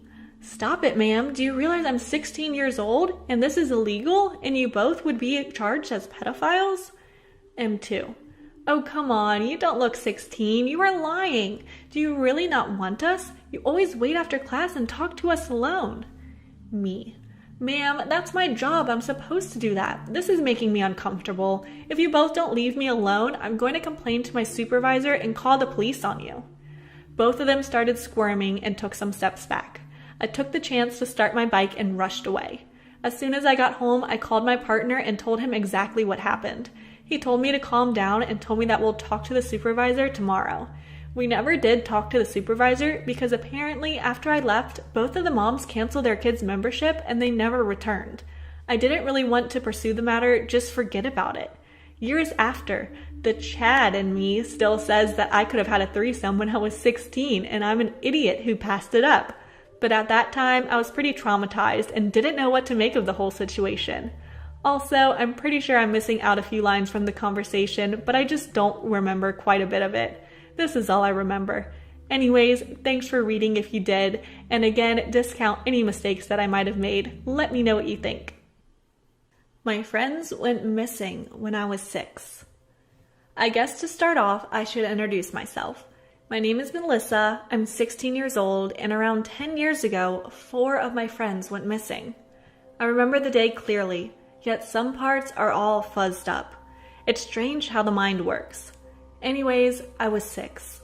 My dad, older brother Matthew, and younger brother Liam were driving to a birthday party.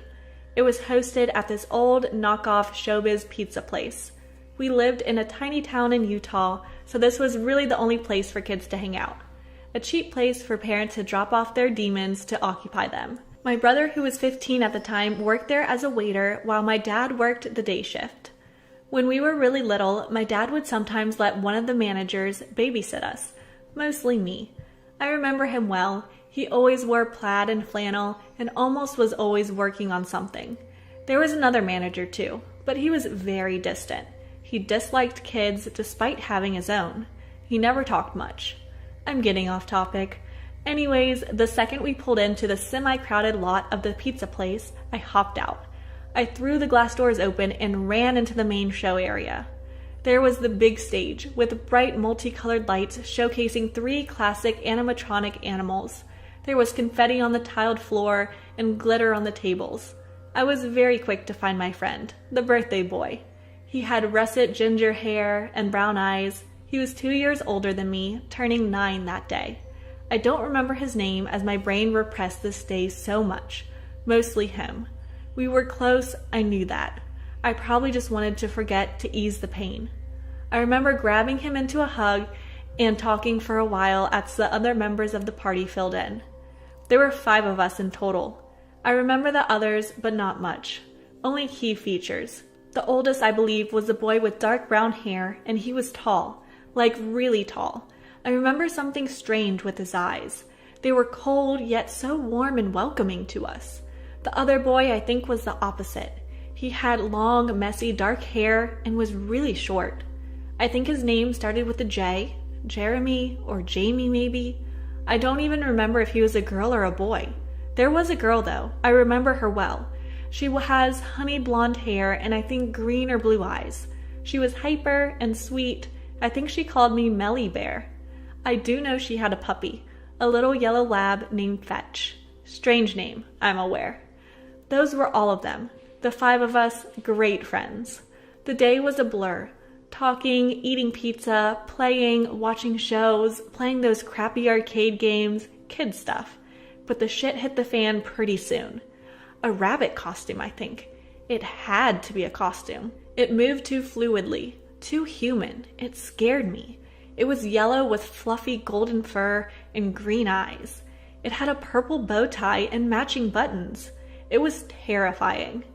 It said that there was a tradition for birthday parties here, that the Golden Bunny would take the kids to a special birthday room and give them gifts in a private performance. He said he would take us one at a time. The ginger hair boy went first, then the tall one, then the short one, and then her, the honey-haired girl. As he led her out, I swear I could hear him whisper, "Fetch isn't dead, dear. He's with the others. I'll show you him." Minutes passed. After a while, I grew impatient and went to go investigate.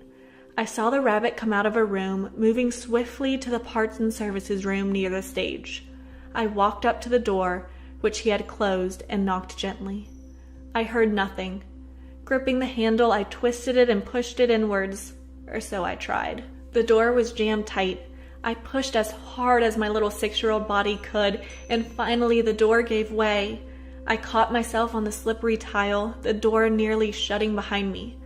Thankfully, there was a bit of light, letting me see a little. The floor was slick with something dark and warm. I didn't realize it right away. I didn't see the huddled mounds. I didn't see the blood on my hands and the blood splattered in the wall.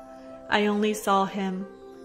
He was lying simply against the wall, hugging his fox plush close to his blood-stained red shirt. I remember crawling over and shaking him, trying to get a response. I remember the next bit fully. I'll write it as I remember. "Hello? Are you awake? Melissa?" "Yes, you idiot. Why are you asleep?" "Mel, you shouldn't be here." He had reached to gently touch my face, blood dripping from his mouth. I only then saw the red, the wound on his stomach. "You're bleeding. Hold on, I could get help." "No, you can't." "But..." "No, Melissa, I'm a goner." He paused to cough some. He weakly lifted the old fox plush to my shaking hands. "Take care of him, will ya?" "You..." "Shh, it's okay. Find him for me, for us, all right?" He was slipping out of consciousness. "Please, hang on." He went limp. I wanted to scream. I couldn't. I couldn't do anything but get up and run as fast as I could. I locked myself in the restroom for a few hours. I washed the blood from my clothes and hands, though it stained a little. I stumbled back into the room afterwards. I'm not sure why. The light illuminated the room fully. There was blood splattered on the floor. Streaks indicated something being dragged. Signs of a struggle were present. I screamed. The police came soon after, but they couldn't find a thing. No bodies, no weapons, no fingerprints. I cried all day. I didn't answer questions. I clung to my brothers. Before we left, I took his hoodie. I still have it in my closet to this day. I remember seeing his mom before we left. I ran to her and hugged her so tight and sobbed harder than I thought possible. It was strange how I felt better clinging to her rather than my own mother. I told her what happened, about the rabbit leading them away. I questioned my dad about a rabbit suit, but he didn't know a thing. There was no birthday party thrown for kids there. There was no private performance for birthday kids. All of it was a lie. I've been putting it off for years, doing minimal research on who this killer could be, but now I feel as if I should dig deeper. I'll go look for clues and keep you guys updated. Wish me luck. I see a boy whenever somebody dies. I was 5 when I first met him. I could still remember it. We were driving to the grocery store in a big van. My dad at the wheel and my mom arguing with my older brother over an M-rated video game he wanted to buy. The commotion started to make my little sister cry. I sat in the back seat all by myself, trying to ignore it all as I played on my Game Boy, but it was too noisy and hot to focus on it.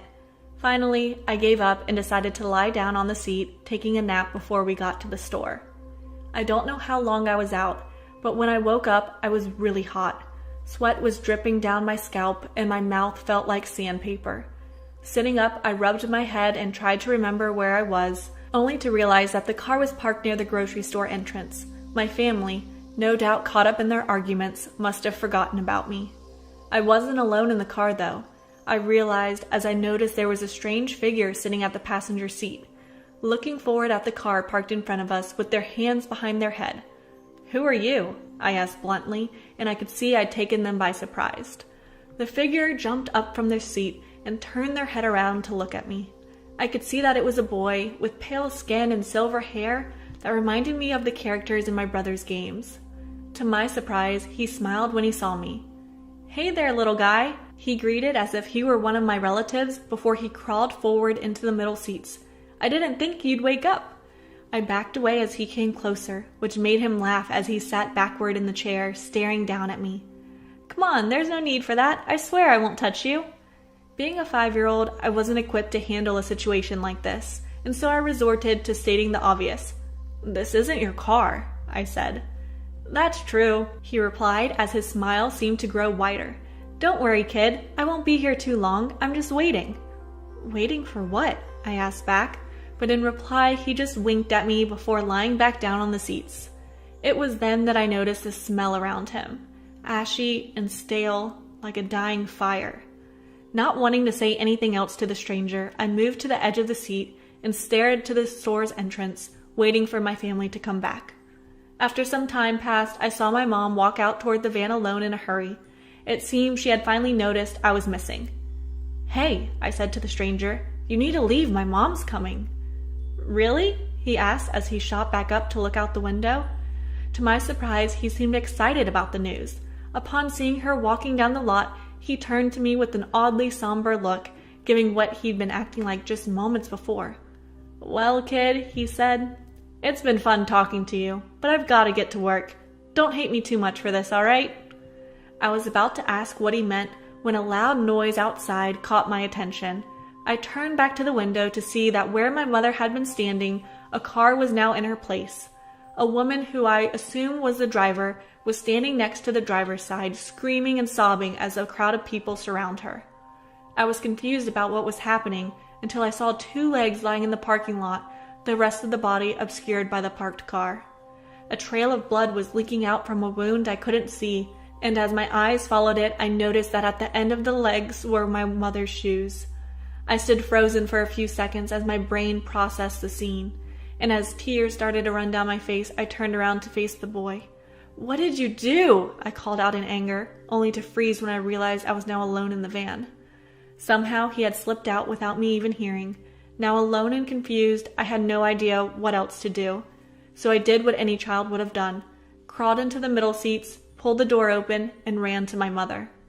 By the time I had gotten up to her, sizable crowd had already formed, and I could hear the wailing of an ambulance in the distance. I tried to shove my way through the onlookers, and as I did, I noticed the dying fire smell again. Looking to the direction of it, I could see a glimpse of silver hair before it disappeared through the group, and a new burst of energy coursed through my body. I pushed through the crowd with a strength I didn't think I was capable, shouting all the way. As I got to the edge of the crowd, who were now being pushed back by the store security, I could see the boy walking out towards my mom, who was lying in a heap next to the entrance. "Leave her alone!" I shouted, and ran forward before any of the guards could stop me. The boy ignored my pleas as he neared my mother's body. When he got close enough to her, he knelt down by her side and raised his hand out to her. I was just about to reach them when I felt a pair of hands grab my waist and lift me up. "No!" I screeched, kicking and punching at my assailant as they pulled away. I looked over to see that it was my father, who was staring at me with a panicked expression as he marched back toward the crowd. "Let me go," I protested. "You have to stop him." But it was too late, I realized as I turned my head back. The boy had his hand resting on my mother's face, and he was staring at me with a look of remorse. In an instant, I stopped all my protesting and began to sob into my dad's shoulder. Later, when we were in the police office, we'd been told that my mother died on the scene. In her hurry to come back for me, she wasn't paying attention to the traffic of the parking lot and didn't notice a car pulling through the next lane. The woman was on her phone and didn't notice my mom until it was too late. I tried to tell them about the boy in the car, who knelt beside my mother as she was lying on the asphalt.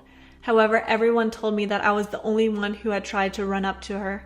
They even looked through security footage of the parking lot to see if there was anyone else in the van with me before my mother's death, and they saw that there was nobody else inside but me.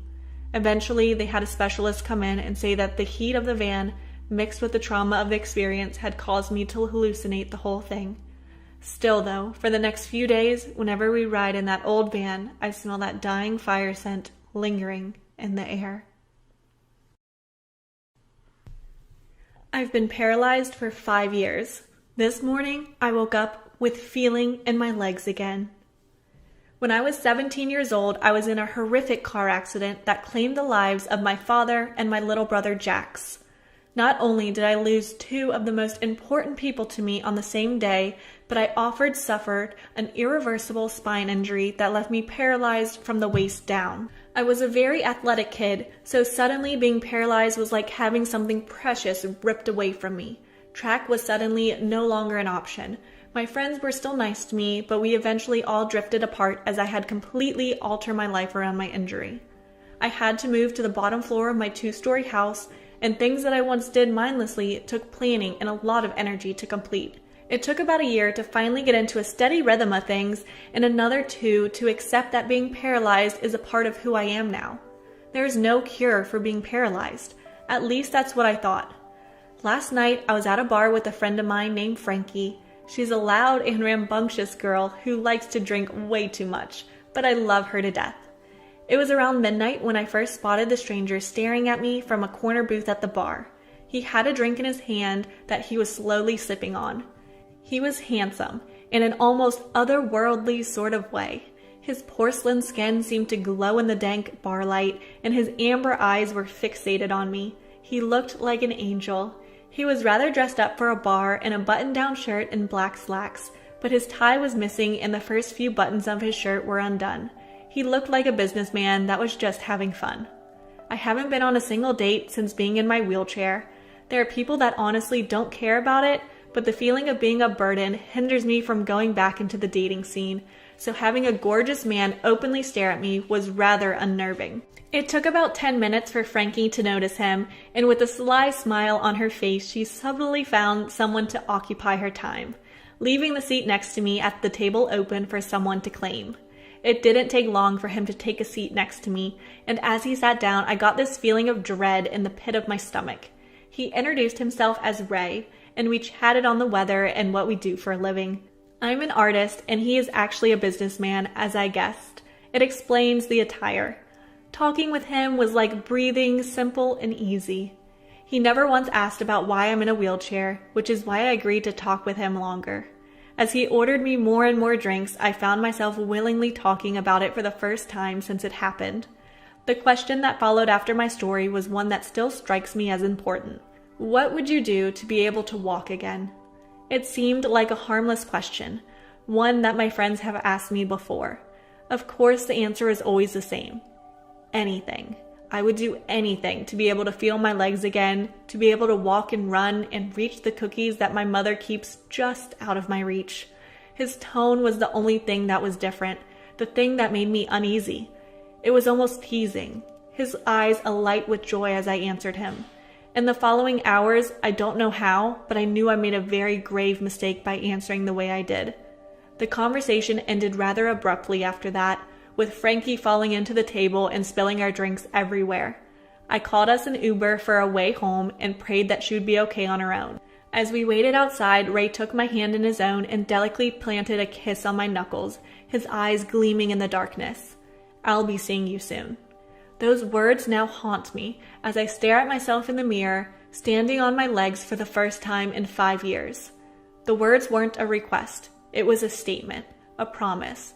He will be seeing me, and I cannot help but wonder if his gift this morning is a threat or an order.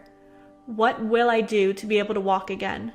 I woke up this morning with the deadly-looking dagger on my nightstand, and symbols that I've never seen before were carved into the hilt, overlapping one another.